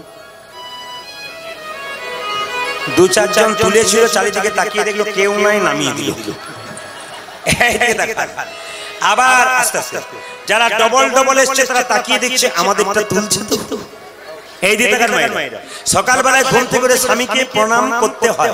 এইদিকে কালকে যেখানে বলেছি কলকাতায় একটা মেয়ে সামনে উঠে এসে বললো দাদা প্রণাম আমি করবো না। বলে কেন? আমার বাবার কান মূলে 10 লাখ টাকা নিচে প্রণাম করবো না। কথাটা ঠিক। তবে আজকে কীর্তন শুনে কাল সকালবেলায় আপনার স্বামীকে প্রণাম করবেন। আর দাদা ভাইরা সব পা গুলো একটু ধুয়ে মুছে শোবেন, কাল সকাল ধুলো বালি না থাকে, আপনাদের প্রণাম হবে। দাদারা মনে মনে ভাবছে আপনি এতদিন পরে আমাদের হয়ে বললেন, আর কেউ বলবেন, আজ আমি আপনাদের হয়ে বলবো, কোনো চিন্তা নেই। মায়েরা যে না দুর্গা দেবী প্রণাম করলো, স্বামী তুমি কি চাইলে? দুর্গা যা চাইবার জন্য গেলাম তা চাইতে পেলাম না। কি চাইতে গিয়েছিলে? আমার অভাব যেন না থাকে বলতে গিয়েছিল।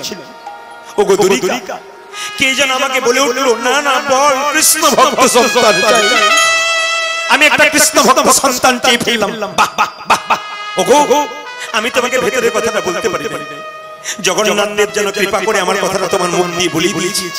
আমি তো ওইটাই চাইছিলাম, একটা কৃষ্ণ ভক্ত সন্তান। মায়েরা গর্ভের মধ্যে সন্তান এলো কার? দুর্গা দেবী। একবার 1 মাসের মধ্যে। হরে কৃষ্ণ। এদিকে আমি জানি আপনাদের জায়গা হচ্ছে না, জায়গাতে ভিড় হচ্ছে। এটা শুধু আপনাদের মেদিনীপুরে এই জায়গাটা একটু কম হলে হবে কি? আমি মেদিনীপুরে প্রচুর জায়গায় গান করি, প্রত্যেক জায়গায় 14-15 হাজার মানুষ হয়। ফুটবল গ্রাউন্ড ফুল হয়ে যায়। আমি কয়েক জায়গাটা আসলে গাইছিলাম তো চন্দ্রকোনা টাউনের কাছে 14 থেকে 15 হাজার মানুষ। গাড়ি ঘোড়ার সময় নেই, এত গাড়ি ঘোড়া, কিন্তু জায়গা পাচ্ছে না মানুষ। ফুটবল গ্রাউন্ডে হওয়া সত্ত্বেও উঁচু হয়ে দেখতে হচ্ছে আমাদের।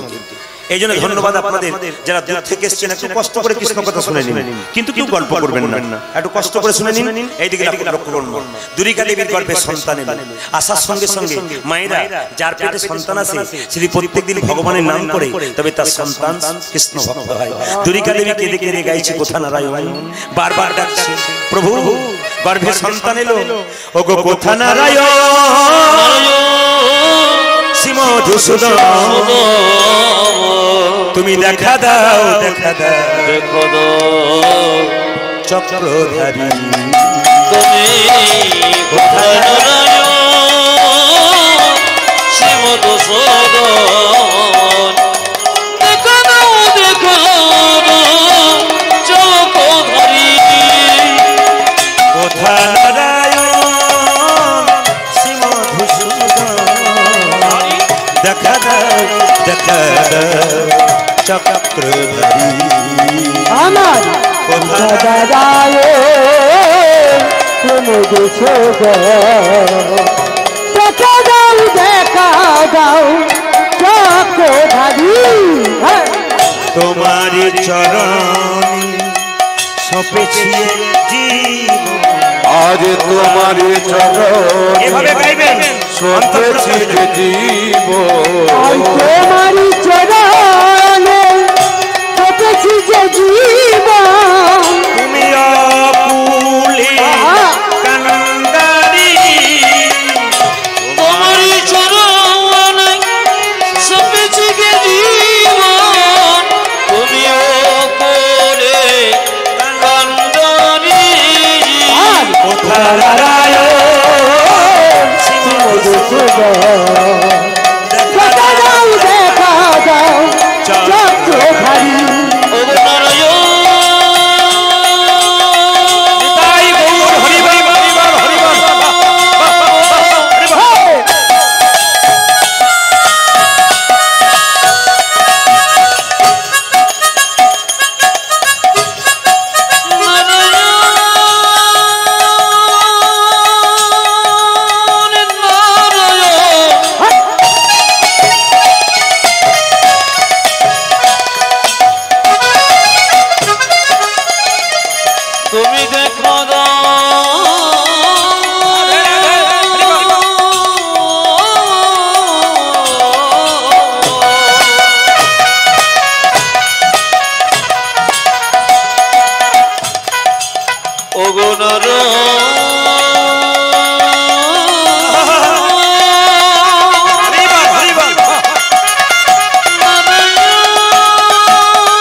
পেটের মধ্যে বাচ্চা এলে তিনটে নিয়ম পালন করলে বাচ্চা ভালো হয়।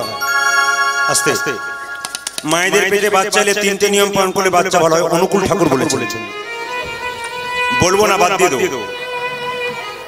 আর একদিন বাইনা করবেন, বলে দিয়ে যাবো। আচ্ছা আজই বলে যাই। এই যে দেখেন মায়েরা, পেটের মধ্যে বাচ্চা এলে তিনটে নিয়ম পালন করলে বাচ্চা ভালো হয়। শুনতে পাচ্ছেন তো আপনারা? এইদিকে পেটের মধ্যে বাচ্চা এলে তিনটে নিয়ম পালন করলে বাচ্চা ভালো হয়। হরে কৃষ্ণ। এইদিকে একজন মা ওখানে মাঝে বসে গেছে, একটু পাঠিয়ে দিন। একজন দিদি ওখানে বসে যাচ্ছে মাঝে, বাবাদের পাশে, একটু পাঠিয়ে দিন না সামনে। মায়েদেরকে আগে জায়গা দিন। হরে কৃষ্ণ। তারা দূরে যেতে পারে না, আপনারা জানেন। ও মায়েরা, মেদিনীপুরে একজন পণ্ডিত লোকের বাস আছে, আপনারা নামটা জানেন? বলতে হবে। ঈশ্বর। বাহ বাহ বাহ, খুশি। বিদ্যাসাগরের জন্ম কোথায়? বীরসিংহ গ্রামে। এবং অঘ্রাণ মাসের 7 তারিখে আমার বীরসিংহ গ্রামে গান আছে। ওই জন্য আমি ধন্য হয়ে গেলাম যে বিদ্যাসাগরের কথা সকালবেলায় পড়েছিলাম, খুব ছোটবেলায়। সেই বিদ্যাসাগর মহাশয়ের মাটিতে আমি যাবো। ওখানকার মানুষ আহ্বান করেছেন আপনাকে আসতে হবে। আসুন সব শুনে রাখুন। বিদ্যাসাগরের মা খালের মা নয়, বিলের মা নয়, সাগরের মা। কেন বলুন তো?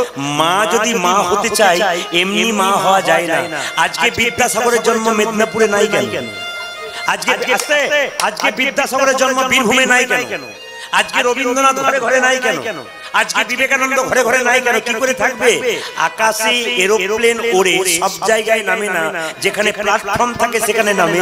মহাপুরুষের আত্মা চারিদিকে ঘুরে বেড়াচ্ছে, ভালো গর্ব পাচ্ছে না বলে তারা নামতে পারছে। এই জন্য আপনাদের বলে রাখি, মেয়েদের পেটে বাচ্চা এলে তিনটে নিয়ম পালন করলে বাচ্চা ভালো হবে। প্রথম নিয়ম কি মা? একটা করে জেনে নিন। যে মেয়ের পেটে যে মেয়ের পেটে বাচ্চা থাকবে সেই মেয়ে প্রত্যেকদিন সকালে স্নান করে একবার শুভ্র পোশাক পরে মন্দিরে গিয়ে একবার প্রণাম করবে। দ্বিতীয় নিয়ম কি করবে? শ্রীমদ্ ভাগবত গীতার 2-4 লাইন পড়বে, না পড়তে পারলে মাথায় ঠেকাবে। আপনারা যারা আমার সামনে বসে আছেন তারা এই গীতাটাকে লক্ষ্য করুন। এই গীতাটার দাম হচ্ছে মাত্র 3 টাকা থেকে 5 টাকা। সবার কাছে নিবেদন রইল, যে যেখানে বসে আছেন হিন্দু পরিবারের মানুষ আপনারা, বাহ খুশি হলাম, দাদা তো আমাকে দেখিয়ে দিয়েছে। এর জন্য আমি খুশি হলাম কেন জানেন? বাংলাদেশ, আসাম, কোচবিহার, জলপাইগুড়ি, মেঘালয়, ত্রিপুরা, প্রত্যেকটা আপনারা তো কাছে হয়ে গেলেন। প্রত্যেকটা জায়গার মানুষ আমাকে ফোন করে বলে, দাদা গীতা রাখলাম, লাভ হয়েছে। মানে ভালো করে বাংলা বলতে পারছে না, ত্রিপুরা থেকে। লাভ হয়েছে দাদা, গীতা রেখে দিয়েছি। কি লাভ হয়েছে? ও বলা যায় না, ও দারুণ লাভ হয়েছে। যে রাখি সে জানে এই গীতার কত পাওয়ার আছে। এই জন্য আপনাদের কাছে নিবেদন রইল, আপনার বাচ্চা স্কুলে যাচ্ছে, ছোট্ট গীতা আপনি বাচ্চার ব্যাগে ভরে দিন, একটা পলিথিনের ভেতরে ভরে দেবেন। দাদা ভাইরা বহুদূর মোটরসাইকেলে সাইকেলে যাচ্ছেন, 4 চাকাতে যাচ্ছেন, মাথায় রাখবেন এই গীতা আপনারা রাখুন, অনেক বিপদ থেকে রক্ষা পাবেন। যেদিন রক্ষা পাবেন সেদিন আপনাকে জাগ্রত হবে, আপনি বলতে পারবেন প্রভু ঠিক বলেছেন। এটা আমি বলি নাই, স্বামী বিবেকানন্দ তার মাথায় পাগড়ি থাকতো, কিন্তু পাগড়ির ভিতরে ছোট্ট একটা গীতা থাকতো। তিনি গীতাটাকে রেখে জগৎকে শিক্ষা দিলেন। এই জগৎ যার কাছে গীতা আছে তিনি ভগবান আছে। এই ভগবান যার কাছে তার বিপদ কি আছে?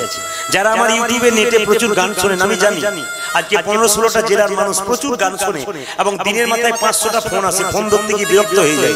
অনেক মানুষ ভাবে আপনি বিরক্ত হচ্ছেন কেন? 500টা ফোনে প্রত্যেকদিন কথা বলা যায় না, এত কথা আসে। কিন্তু তাদের ভালোবাসা আমি পাই, জানি মহাপ্রভু আমাকে দিয়েছেন।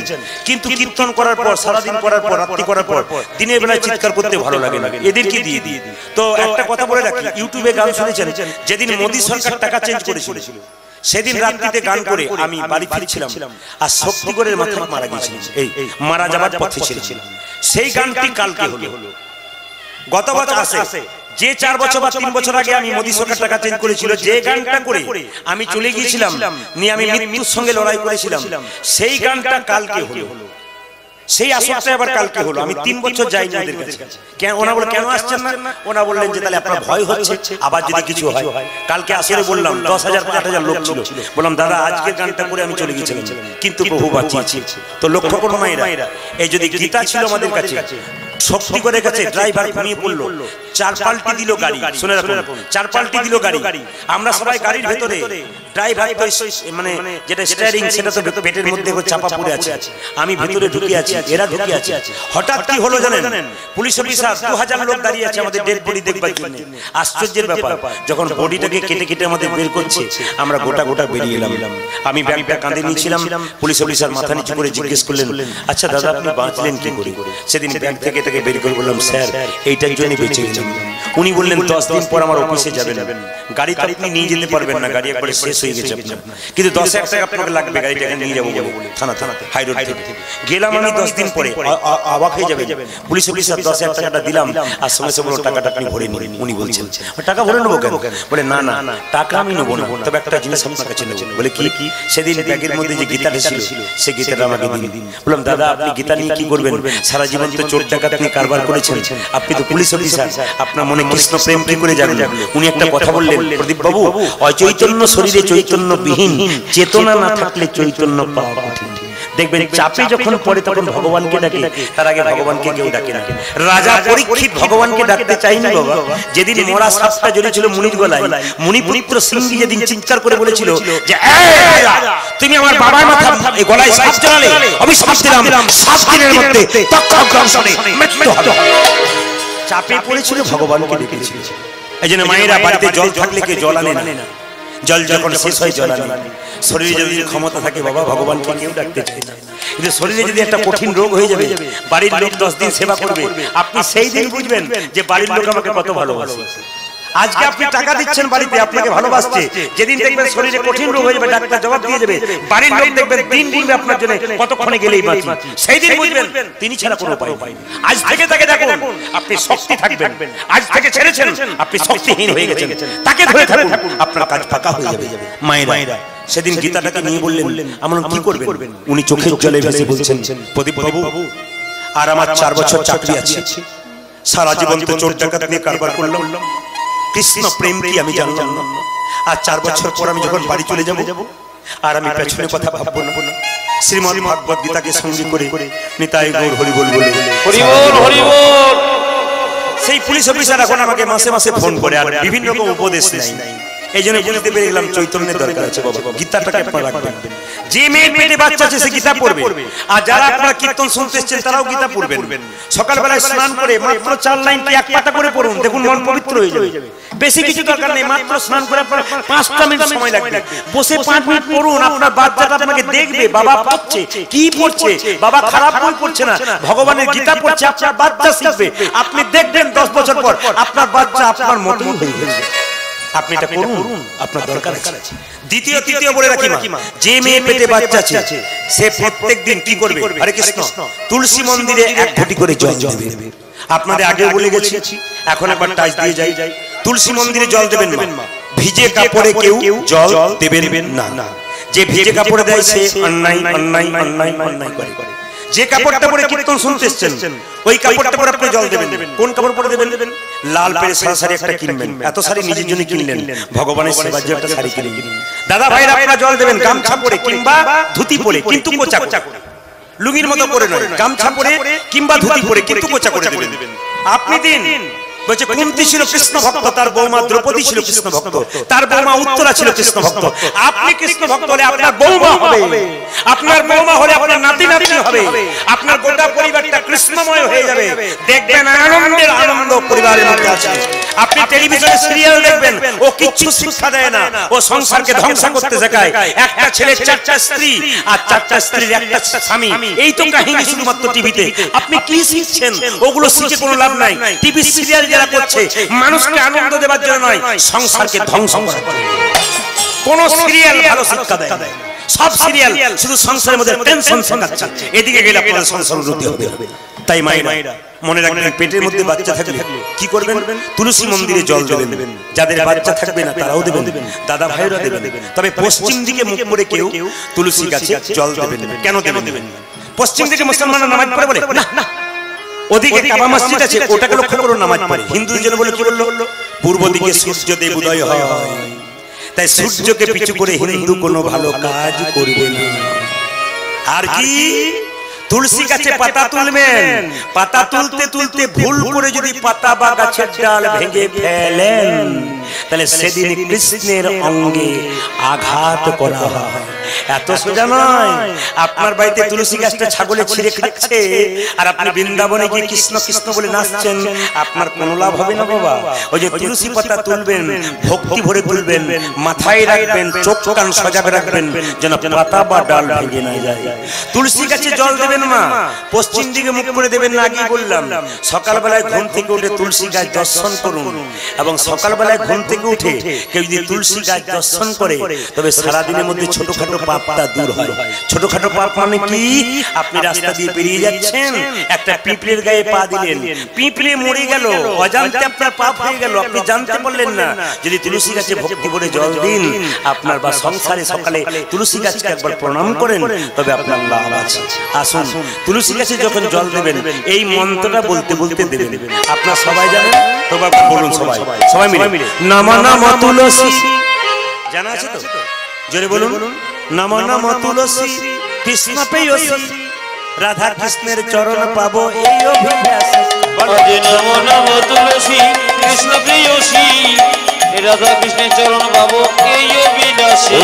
নম নম তুলসী কৃষ্ণ প্রিয়সী, রাধা কৃষ্ণের চরণ পাবো এই অভিলাষী। যে তোমার নাম লয়ে মনোবাঞ্ছা পূর্ণ হয়, যে তোমার নামে লয়ে মনোবাঞ্ছা পূর্ণ হয়, যে তোমার নাম লয়ে মনোবাঞ্ছা পূর্ণ হয়, যে তোমার নাম লয়ে মনোবাঞ্ছা পূর্ণ হয়, কৃপা করে করো মোরে বৃন্দাবন পূজারি যে তোমার নামে লই মনোবাঞ্ছা পূর্ণ হয়, কৃপা করে কর মর বৃন্দাবনবাসী। আজ নমো নমো তুলসী কৃষ্ণ প্রেয়সী, রাধা কৃষ্ণের চরণ পাবো এই অভিলাষী। আরে নম নম তুলসী কৃষ্ণ প্রিয়সী, রাধা কৃষ্ণের চরণ পাবো এই অভিলাষী। মেয়েদের পেটে বাচ্চা থাকলে এই নিয়মগুলো পালন করবেন, তবে বাস্তবের দিকে যায়, কিছু মনে করবেন না। আমাদের ওখানে মেয়েদের পেটে বাচ্চা থাকলে আপনাদেরও যায়। কোথায় যায় বলুন তো? ডাক্তারের কাছে।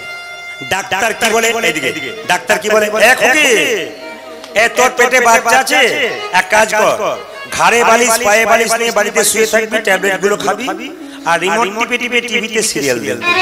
মেয়েটা বললো ডাক্তার বাবু শুয়ে যদি থাকবো পেটের বাচ্চাটা মোটা হবে, আমার কি অবস্থা হবে? ডাক্তার বলছে তোর যা হবে হবে, আমি সিজার করবো, আমার তো টাকা হবে। এই জন্য দেখবেন মেয়েরা পেটে বাচ্চা থাকলে মায়েরা কিছু মনে করবেন না, ডাক্তারের কথায় ঘাড়ে বালিশ পায়ে বালিশ নিয়ে শুয়ে থাকে।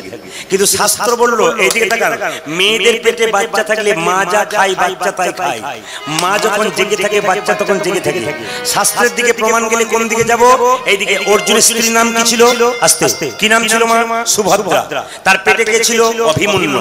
অভিমন্যু যখন ছিল তখন সুভদ্রাকে অর্জুন চক্রব্যূহে ঢোকার গল্পটা বলেছিল। যখন গল্পটা বলেছিল মা, তখন জেগেছিল কে? মা। যখন বেরোবার গল্প বলতে গেছে মাও ঘুমিয়েছে, বাচ্চা ঘুমিয়েছে, মায়ের জন্য বাচ্চা মরে গেছে। ওই জন্য পেটে বাচ্চা থাকলে মা যেমন আচার করবে বিচার করবে, বাচ্চার বিচার তেমন হবে। ওই জন্য আমাদের মেয়েদের এদিকে তাকান, পেটে বাচ্চা থাকলে ঘাড়ে বালিশ পায়ে বালিশ দিয়ে রিমোট টিপে টিপে টিভিতে সিরিয়াল দেখে, আর বাচ্চাটি জন্ম নিয়ে এদিক ওদিক টুক টুক করে তাকায়। তখন মেয়েটি বলে বাবারে কি বাচ্চা গো, খালি এদিক ওদিক তাকাচ্ছে, কি যেন খুঁজে বেড়াচ্ছে। না না, ও রিমোট খুঁজে খুঁজে বেড়াচ্ছে। কেন বলুন? আপনি যেমন আচার করবেন সেরকম হবে। ও মায়েরা, পেটের মধ্যে বাচ্চা থাকলে 7 মাস বয়সে কি খাওয়াতে হয় বলুন? আপনারা কি খাওয়ায়? সাদ খাওয়ায়। সাদ খাওয়ানো মানে কি? আমিষ জাতীয় খাবার খাওয়া। জেনে নিন মায়েরা, যে মেয়ের পেটে বাচ্চা থাকবে 6 থেকে 7 মাস 30টা দিন শাস্ত্র বলল নিরামিষ খাও। একবার পাক্কা পাকে হিন্দুর ঘরে ভালো সন্তান জন্ম। এই জন্য কীর্তন শুনতে আসতে আপনি প্রত্যেকটি মাস মেয়েটাকে আমিষ খাওয়ালেন, ঠিক কথা। 7 মাসটা 6 থেকে 7 30 দিন আপনাকে নিরামিষ খাওয়াতে হবে। কেন না শুনে রাখুন, কৃষ্ণ রসনত মঞ্জুরিতে এক জায়গাতে বলল যে বাচ্চা যখন মায়ের পেটে আসে 6 মাস পর্যন্ত হাত পা নাক চোখ কান হয় না। 6 মাস পেরিয়ে গেল, হাত পা নাক চোখ কান হলো। মা দেখবেন 6 মাস বয়স বাচ্চার হলে মা দেখবেন লঙ্কার ঝাল খেতে ভালোবাসে। বাচ্চা জ্বলে যায় সারা শরীর, কেঁদে কেঁদে বলে হে প্রভু, মাথাটা নিচের দিকে পাটা উপর দিকে পড়ে পড়ে আর থাকতে পারছি না, নিয়ে চলো আমায় পৃথিবীতে। আবার দেখবেন মা যখন একটু তেঁতুল খায়, টক খায়, মায়ের পেটে কৃমি কীট দংশন করে, আমরা কেঁদে কেঁদে বলেছি হে প্রভু তুমি আমায় নিয়ে চলো। যেই না 7 মাস মাস বয়স হবে অমনি ভগবান শ্রীকৃষ্ণ সবাইকে গর্ভের মধ্যে দেখা দেয়। ওই জন্য 7 মাস বয়সে আপনার কৃষ্ণের প্রসাদ নিয়ে যান, আর কৃষ্ণের প্রসাদ যদি আমিষ জাতীয় খাবার নিয়ে যাওয়া হয় সেই বাচ্চা তো আজে বাজে সন্তান জন্ম নেবে। লক্ষ্য করুন, এখন তো বাচ্চা পেটে থাকলে মেয়ে ফোন করে বলে বাবা অমুকের দোকান থেকে 1 কেজি ছাগলের মাংস এনো। বাচ্চা জন্ম নিয়ে ছাগলের মতোই হয় না, দেখতে ছাগলের মতো নয়, স্বভাবটা ছাগলের মতো। এই জন্য লক্ষ্য করুন মায়েরা, পেটের মধ্যে বাচ্চা থাকলে আপনি 7 মাস বয়সে সাধুগুরু বৈষ্ণবের উচ্ছিষ্ট প্রসাদ খেতে হয়। শাস্ত্র বলল পেটের মধ্যে বাচ্চা থাকলে 7 মাস বয়সে সাধুগুরু বৈষ্ণবের উচ্ছিষ্ট প্রসাদ খেতে হয়, বাচ্চা কৃষ্ণ ভক্ত হয়। লজ্জার ব্যাপার এইটাই, আমাদের মেয়েরা কি করে ফুচকার দোকানে 7 মাস বয়সে ফুচকা খায়, আর হিন্দুর বাড়িতে যত ফচকে ছেলের জন্ম খায়। ওই জন্য দেখবেন হিন্দুর বাড়িতে খালি যদি ফচকে ছেলে না জন্ম হবে তাহলে ফাংশন হবে কেন? হাঙ্গামা না না, আপনাদের এখানে জন্য বলি, চারিদিকের জন্য বলছি, এখানে জন্য। আচ্ছা বাবা, তার আগে একটা কথা বলে দিই, এইদিকে তাকাবেন। দুর্গা পূজাতে আসতে, দুর্গা পূজার সময় মায়েরা কি করেন? দাদা ভাইরা বলুন, দুর্গা পূজার সময় সপ্তমীতে আপনারা কি করেন? ঢাক ঢোল বাজিয়ে মাকে কি করেন? জোরে বলুন। ঢাক ঢোল বাজিয়ে মাকে আনেন। আচ্ছা দশমীর দিনে কি করেন? জোরে বলুন। মাকে বিসর্জন করেন। কি করে? চোখের, জোরে বলুন, চোখের জল দিয়ে। কিন্তু আমাদের হিন্দু ছেলেরা এমন ডিজে বাজায়, মা বলে এইবার এলাম, পরের বছর আসার আর সুযোগ নাই। এই জন্য দেখবেন এখন ছেলে মেয়েরা সব দুর্গা প্রতিমা দেখতে যায় না, বলে না চল ঠাকুর দেখতে আসি, ঠাকুর দেখা না চাই প্যান্ডেল দেখতে যায়। মা বলে আসবো, আমি প্যান্ডেলের ভেতরে থাকবো, তোরা প্যান্ডেল দেখবি, আমায় দেখতে পাবি। ওই জন্য বড় বড় প্যান্ডেল হয়, ঠাকুরটা ছোট হয়, খালি প্যান্ডেলের সাজসজ্জা কেন? ডিজে শব্দের জন্য। কিছু মনে করবেন না। আবার কেউ যদি ডিজে বাজায় কোনো ছেলে নাচে, তার বাবাকে বলা হয় আপনার ছেলেগুলো কি করছে? তখন বলে 4 দিন আনন্দ করবে না। আপনি কি বলছেন 4 দিন? বাবা যেমন বাচ্চা তেমন। বাবা যদি আমরা হয় টক বাচ্চাই তো জন্ম দেবে, আর বাবা যদি আম হয় পবিত্র বাচ্চা জন্ম দেবে। ওই জন্য আমরা যখন কীর্তন করতে যাই না, তখন হিন্দু চ্যাংড়া ছেলেগুলো আমাদের খোল করতাল দেখে ঠাট্টা করে বলে হরি বল, হরি বল। যত সব শয়তানের দল, হিন্দু জাতির কিছু মানুষ আছে, কিছু মনে করবেন না, খোল করতাল দেখলে ঠাট্টা করে বলে হরি বল, হরি বল। আমি তখন মনে মনে ভাবি তো 14 গোষ্ঠীর ভাগ্য ভালো, বড় হরি বল নাকি? বাবা যদি আমরা হয়তো টক বাচ্চা হবে। সবাই লক্ষ্য করুন, দুর্গা দেবীর গর্ভের সন্তানটা জন্ম নেবে, আপনার মাথায় কাপড় নিন, বাবু হয়ে বসুন, সবাই মিলে উলুদ্ধ হয়ে দেবে। দাদা ভাইরা সবাই বাবু হয়ে বসুন, প্রেম সে হরে কৃষ্ণ হরে কৃষ্ণ, প্রেম সে সবাই মিলে মায়েরা উলুদ্ধ হয়ে দেবেন। কি করলো? কোথায় জন্ম নিল? আহা ধারেন রাতে জন্ম নিল দুঃখী মণ্ডল, ধরন্ততে জন্মিল দুঃখী মণ্ডল, ধারেন রাতে জন্মিল দুঃখী মণ্ডল, জলে মনে ডরে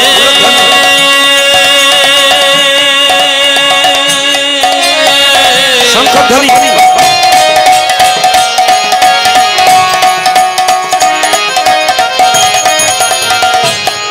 জলে মনে ডরে নীল রে নীল রে নীল রে,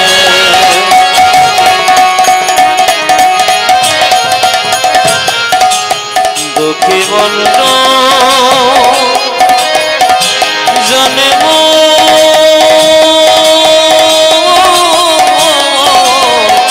নীল রে নীল রে, ধনী ভাইরা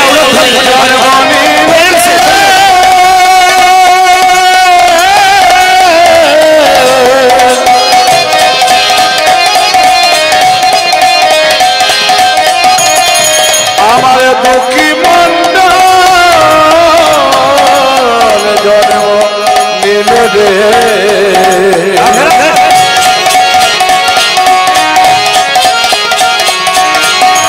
আমার দুঃখী মণ্ডল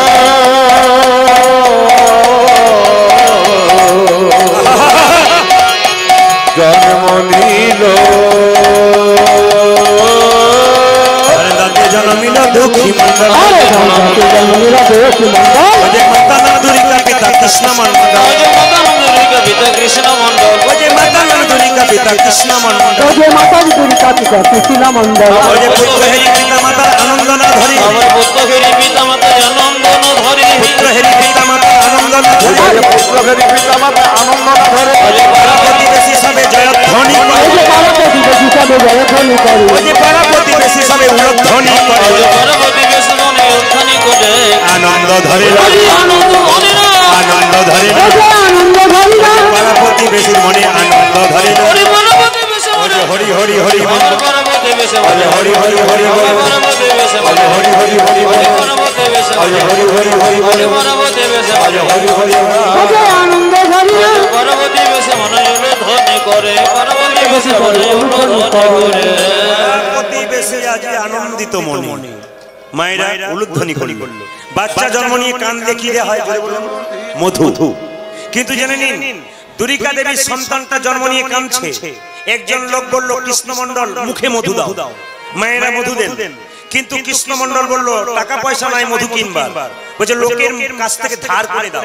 কিন্তু শাস্ত্র বলছে, আগেকার প্রাচীন লোকরা বলছে মা কারো বাড়ি থেকে মধু ধার করে এনে সুদ যদি না করতে পারলেন তাহলে তার বাড়ির ভবিষ্যতে কুকুর হতে হয় পরের জন্ম। এই জন্য বলছে আমি কুকুর হতে চাই না, আমি কি করব, যে মধু দোকান থেকে কিনতে পাওয়া যায় ওই মধু দেবো না, যে মধু দোকানে দেওয়া যায় কি দুই কানে শোনাইল মধুর হরিনাম, তুই গানে শোনাইল মধুর হরিনাম, দুই কানে শোনাইল মধুর হরিনাম, আজ তুই কানে শোনাইলে মধুর হরিনাম মধুর হরিনামে শোনালো, হরি নাম শোনালো হরিনামে শোনালো, হরিনামে শোনালো সারের কথা শোনা লাগে হরিনামে শোনালো, তারি কথা শোনা লাগি হরিনামে শোনালো সারের কথা শোনা লাগে নাম ময়দা, সবাই কথা শোনা আরে রামময় দে সবাই কথা শোনা আরে রামময় দে সবাই কথা শোনা আরে রামময় দে সবাই কথা শোনা হরিনামে শোনালো তুই গানে শোনাইল মধুর হরিনাম। দুই কানে শোনাইল মধুর হরি নাম ছেলে জন্ম নিলে নিজে নাম রাখবেন না, আস্তে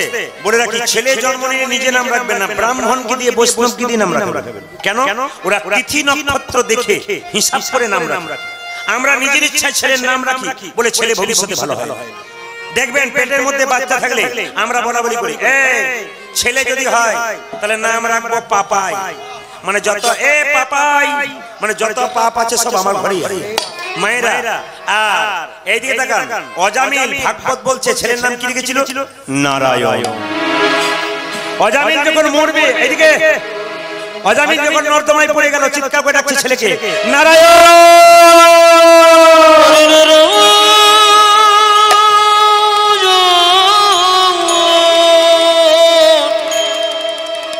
অজামিল চোর ছিল, ডাকাত ছিল, কিন্তু সে তার ছেলের নাম নারায়ণ রাখেন। কে রেখেছিল? স্ত্রী। মেয়েরা কত লক্ষ্মী দেখুন, অজামিলের স্ত্রী ছেলের নাম রেখেছিল নারায়ণ। কেন বলুন তো? এদিকে তাকাবেন। অজামিল চরিত্রহীন মাতাল চোর ছিল, তার বাড়িতে কেউ ঢুকতে পারতো না। একদিন অজামিলের স্ত্রীর পেটে যখন বাচ্চা ছিল, একদিন সাধু বাবা এলো, গ্রামের লোক ঠাট্টা করে বলল, সাধু বাবা সেবা করবে ওই বাড়িতে চলে যাবে, মানে জানে অজামিল বলে ঢুকলে অজামিল মেরে সাধুকে তাড়াবে। সেই সময় অজামিল চুরি করতে গেছে, অজামিলের স্ত্রী ভক্তিমতী হয়ে তাকে সেবা দিল। সাধু বাবা ঘর থেকে বেরোলো, প্রণাম করলো মেয়েটি, বলল, মা তোর পেটে বাচ্চা আছে, তবে এক কাজ কর, এই ছেলের নাম রাখবি নারায়ণ, দেখবি তোর মঙ্গল হবে। স্ত্রী কথাটা শুনেছিল, ছেলের নাম রেখেছিল নারায়ণ। স্ত্রী ছিল সতী, এই সতী স্ত্রীর জন্য তার স্বামী তরে গেল। একদিন যখন নর্দমার মধ্যে পড়ে গেল, চিৎকার করে নারায়ণ নারায়ণ বলে ডাকছে, তখন ছেলে এলো না ঠিক কথা, কিন্তু যমদূতরা নিতে এলো, পা ধরে টানছে, জমালয়ে নিয়ে যাবে। বিষ্ণু দূতরা ছুটে এসে হাত ধরে টানছে। যমদূতরা বলছে, কি বাবা তোমরা নিয়ে যাচ্ছ কেন? বিষ্ণু দূতরা বলল, ও যত না চুরি ডাকাতি করেছে তার চাইতে বেশিবার নারায়ণ বলেছে। মায়েরা ছেলের নাম কৃষ্ণ বিষ্ণু রাখলে দিনের মাথায় কবার ডাকবেন, এ কৃষ্ণ পড়তে বস, এ কৃষ্ণ খেয়ে নে, এ কৃষ্ণ স্কুলে যা, এ কৃষ্ণ বাবা ঘুমিয়ে পড়, সকালে টিউশনে যেতে হবে, এ কৃষ্ণ মন্দিরে প্রণাম কর, এ কৃষ্ণ তোকে তোর বন্ধু ডাকছে। কতবার ছেলের নাম কৃষ্ণ বলবেন ততবার আপনি তরে যাবেন। দিনের মাথায় যদি 10 বার কৃষ্ণ বলা যায়, তবে 30 দিনে আপনার 300 বার কৃষ্ণ বলা হবে। আপনি ছেলের নাম ভগবানের নামে রাখুন, আপনারও ভগবানকে ডাকা হবে। সময় তো হয় না, নামের ডাকা হবে। কিন্তু সবচাইতে দুঃখের ব্যাপার, আমি পরশু তারিখে বাড়ি ছিলাম, তার আগের দিনে গান করে গেলাম, যেখান থেকে গানের শেষে একজন দাদা বলল, প্রদীপ বাবু আপনি আমার বাড়িতে একটু চা সেবা করবেন। বললাম ঠিক আছে আমি যাব। তো যখন গেলাম তখন ওনার বিরাট বাড়ি, জিজ্ঞেস করলাম, দাদা আপনার ছেলে মেয়ে কটি? উনি তখন আনন্দ করে বলছেন, আর বলবেন না প্রদীপ বাবু, আমি পঞ্চ পাণ্ডবের বাপ। বুঝতে পারলেন? বলছে পঞ্চ পাণ্ডবের বাপ। আমি তো মাথায় হাত দিলাম, বলে কেন?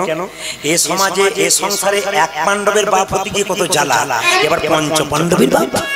আমি আবার হিসাব করে বললাম, আচ্ছা দাদা নাম নিশ্চয় যুধিষ্ঠির, ভীম, অর্জুন, নকুল, সহদেব রেখেছেন। বলছে ও নাম কে রাখে? আমি নাম ভালো রেখেছি। বলে কি নাম রেখেছি? বড় ছেলের ঝন্টু। মেজর ছেলের নাম রেখেছি মন্টু, 3 নম্বরের নাম নান্টু, 4 নম্বর নাট, 5 নম্বর বল্টু। এখন যেই না বলেছে চা মুখ থেকে আমার বেরিয়ে গেছে। আপনি হাসছেন কেন? আমরা আর বলবেন না। যে 3টে নাম রেখেছেন না, ঝন্টু মন্টু নন্টু, ওতে কোনো ব্যাপার নাই। শেষ দুটো যে নাম রেখেছেন আপনার ভবিষ্যতে কাজে লেগে যাবে। উনি তখন হেসে হেসে বলছেন, আমার ভবিষ্যতে কাজে লাগবে, বুঝতে পারলাম না। বলছেন না না, আপনার যখন বয়স হবে, পাঁচ ঢিলো হবে, নাটার ভোল্ট আপনাকে টাইট দিয়ে দিবে, তখন বুঝবেন যে নাট ভোল্ট কি কাজ আছে। এই জন্য মা ভগবানের নামে শুনে ছেলের নাম রাখবেন। নাম রাখলো কি? দুঃখী। পাড়া প্রতিবেশী লোকে বললো দুঃখের সংসারে ছেলে জন্ম নিল, এর নাম রাখ দুঃখী। মায়েরা একদিন কৃষ্ণমন্ডল ছেলেকে ডেকে বলছে, বাবা আর 5টা ছেলের মতো তুই নস। জগন্নাথ মন্দিরে জগন্নাথের কৃপায় তোকে পেয়েছি, আজ থেকে তুই কৃষ্ণ নাম কর, কৃষ্ণ চরণ পাওয়া তোর আসল উদ্দেশ্য।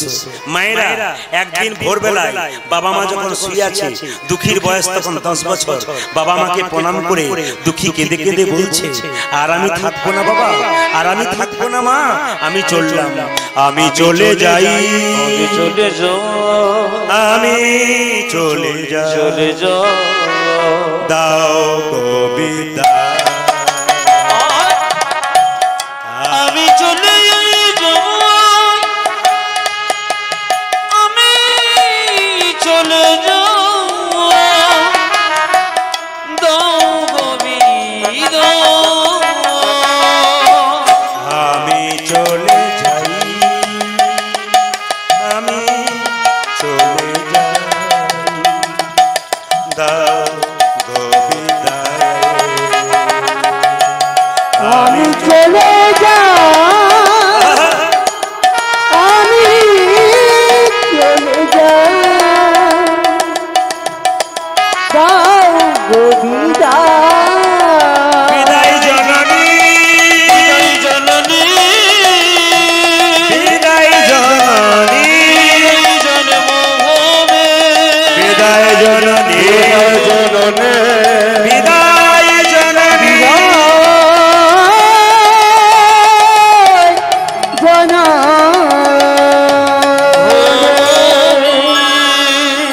আপনাদের বাড়িতে বাচ্চা আসে, কিছু নিয়ম করবেন, বাচ্চা মানুষ হয়ে যাবে। এখানে যারা বাচ্চার মা বাচ্চার বাবা আছেন, বা বাচ্চার দাদু আছেন, তারা শুনে যাবেন। এইদিকে তাকান আস্তে আস্তে। বাচ্চার মনটা হচ্ছে কচি, যারা বাচ্চার মা ভালো করে শুনবেন, বাচ্চার মনটা হচ্ছে কচি বাঁশের মতো। রামকৃষ্ণ দেব বলল, যেদিকে বাঁকাবে সেদিকে বাঁকবে, বাঁশ মোটা হলে আর বাঁকবে। ছেলেকে যদি শিক্ষা দিতে হয় খুব বাচ্চা থেকে, কেন এইদিকে একটা সার্কাস দেখতে গেলাম, 4টে বড় বড় বাঘ, একজন লোক বলছে বাঘ উঠছে, বাঘ বসছে। আমি তো মনে মনে ভাবলাম, এখন যদি জঙ্গলে একটা বাঘ বেরিয়ে যায় কি হবে? সবাই ভয়ে ভয়ে বলে, কিন্তু একটা লোক 4টা বাঘকে বলছে ওঠ, উঠছে, বস, বসছে। কেন? বাঘগুলো যখন ছোট ছিল তাকে শিখিয়েছে বলে যৌবন অবস্থায় তারা উঠছে, বসছে। আপনার বাচ্চাকে আপনি খুব ছোট থেকে শেখান, ও যদি ছোট থেকে শিখে যায়, ও বড়তে ভুলবে না, ও বড়তে আপনার কোথায় উঠবে আর বসবে। এইদিকে তাকান। আবার চাণক্যদেব বলেছেন, এইদিকে চাণক্যদেব বলেছেন, বাচ্চার 5 বছর পর্যন্ত কোনো দোষ ধরবে না। হরে কৃষ্ণ।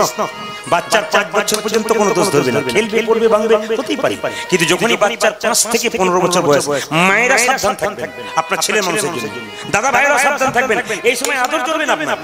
5 থেকে 15 চাণক্যদেব বলল, যখনই ছেলের বয়স মেয়ের বয়স 5 থেকে 15, সেই সময় লাল চোখ দেখান, নইলে ছেলে বিগড়ে যাবে। যখনই আপনার ছেলে মেয়ের বয়স 16 হয়ে যাবে, তখন আপনার তার সঙ্গে বন্ধুর মতো ব্যবহার করবেন। ছেলে মেয়ের বয়স 16 পেরিয়ে গেলে বন্ধুর মতো ব্যবহার করুন, ছেলে মেয়ে নইলে বিগড়ে যাবে। তবে একটা কথা বলি, যেখানে কীর্তন শুনছেন হিন্দু সমাজে নিয়ে আপনি আপনার মেয়েকে ধ্বংসের পথে ফেলে দিলেন। এই পরিষ্কার জানেন, আপনি আপনার মেয়েকে ধ্বংসের পথে আপনি ফেলে দিলেন। আপনার মেয়েকে কলেজ থেকে তুলে নিয়ে যাবে, আপনি সরকারকে দোষ দেবেন, প্রশাসনকে দোষ দেবেন, দোষ দেবেন না আপনি। মেয়ে ঘরে ফিরে এলে চটটা মেয়ের গালে মারবেন না, আপনি মেয়ের গালে মারবার আগে নিজের গালে মারুন, আপনি মেয়েটাকে নিজেই ধ্বংসের পথে নিয়ে যাচ্ছেন। এই জন্য মেয়েদেরকে মেয়ের মতো পোশাক দিন, ছেলেকে ছেলের মতো পোশাক দিন। আচ্ছা বলুন তো, একটা ছেলে একটা ভালো প্যান্ট শার্ট পরে যাচ্ছে রাস্তা দিয়ে, জিন্সের প্যান্ট পরুক আর যা পরুক, সুন্দর যাচ্ছে, চুলটাকে তেরি বাগিয়েছে, ভালো লাগছে। কিন্তু সেই ছেলে যদি এমন প্যান্ট পরে যার 25 জায়গায় ফাটা থাকে আর চুলটা হানি সিং এর মতো থাকে, বলুন তো অসভ্য ছেলের মতো লাগে? আপনি অসভ্য ছেলে জন্ম দেবেন কেন? একটা সিনেমার অ্যাক্টর এগুলো করছে বলে তোমরা করবে কেন? ও তো প্রচুর টাকা রোজগার করে দেখিয়ে তোমাদেরকে মাতিয়ে দিচ্ছে।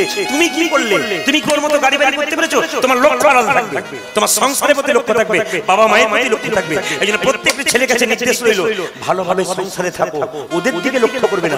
ভালো ছেলে হও, ভালো বাবা মায়ের ভালো সন্তান হলে মা বাবা গর্ব করে বলতে পারবে আমি ভালো সন্তানের বাবা মা হতে পেরেছি। মায়েরা ছোট্ট দুঃখী ঘর থেকে বেরিয়ে গেল, যাকে দেখছি তাকে জিজ্ঞেস করছে ভোরবেলায়, ও দাদু, ও দাদু, নবদ্বীপ কত দূরে? একজন ভিখারির ছেলে ভিখানে, নবদ্বীপ নবদ্বীপ করছিস কেন? ছোট্ট ছেলেটা বলল, সত্যি আমি ভিখারি, তবে আমি কোন ভিখারি জানো? টাকা পয়সার ভিখারি, আমি প্রেমের ভিখারি, প্রেম ভিক্ষা করি, যাব গো নদিয়ায়, যাব গো নদিয়ায়। আমি প্রেমের ভিখারি, প্রেম ভিক্ষা করি, যাব গো নদিয়ায়, যাব গো নদিয়ায়। প্রেমের ভিখারি, প্রেম ভিক্ষা করে যাব গো নদিয়া, যাব গো নদিয়া। হরি হরি দুটি বাহু তুলে, হরি হরি হরি বলে দুটি বাহু তুলে, হরি হরি বলে দুটি বাহু তোলে, যাব গো নদিয়ায়, যাব গো নদিয়ায়। আমি প্রেমের ভিখারি, প্রেম ভিক্ষা করি, যাব গো নদিয়ায়, আমি যাব গো নদিয়ায়। প্রেমের ভিখারি, প্রেম ভিক্ষা করি, যাব গো নদিয়া, যাব গো নদিয়া। হৃদয় চৈতন্য ঠাকুর কি জয়। মানে একটা গুরুদেব আস্তে আস্তে কালনাতে গিয়ে পৌঁছালো মা। জায়গাটার নাম কি বললাম? কালনা। এই যে হৃদয় চৈতন্য ঠাকুর কাছে গেলেন,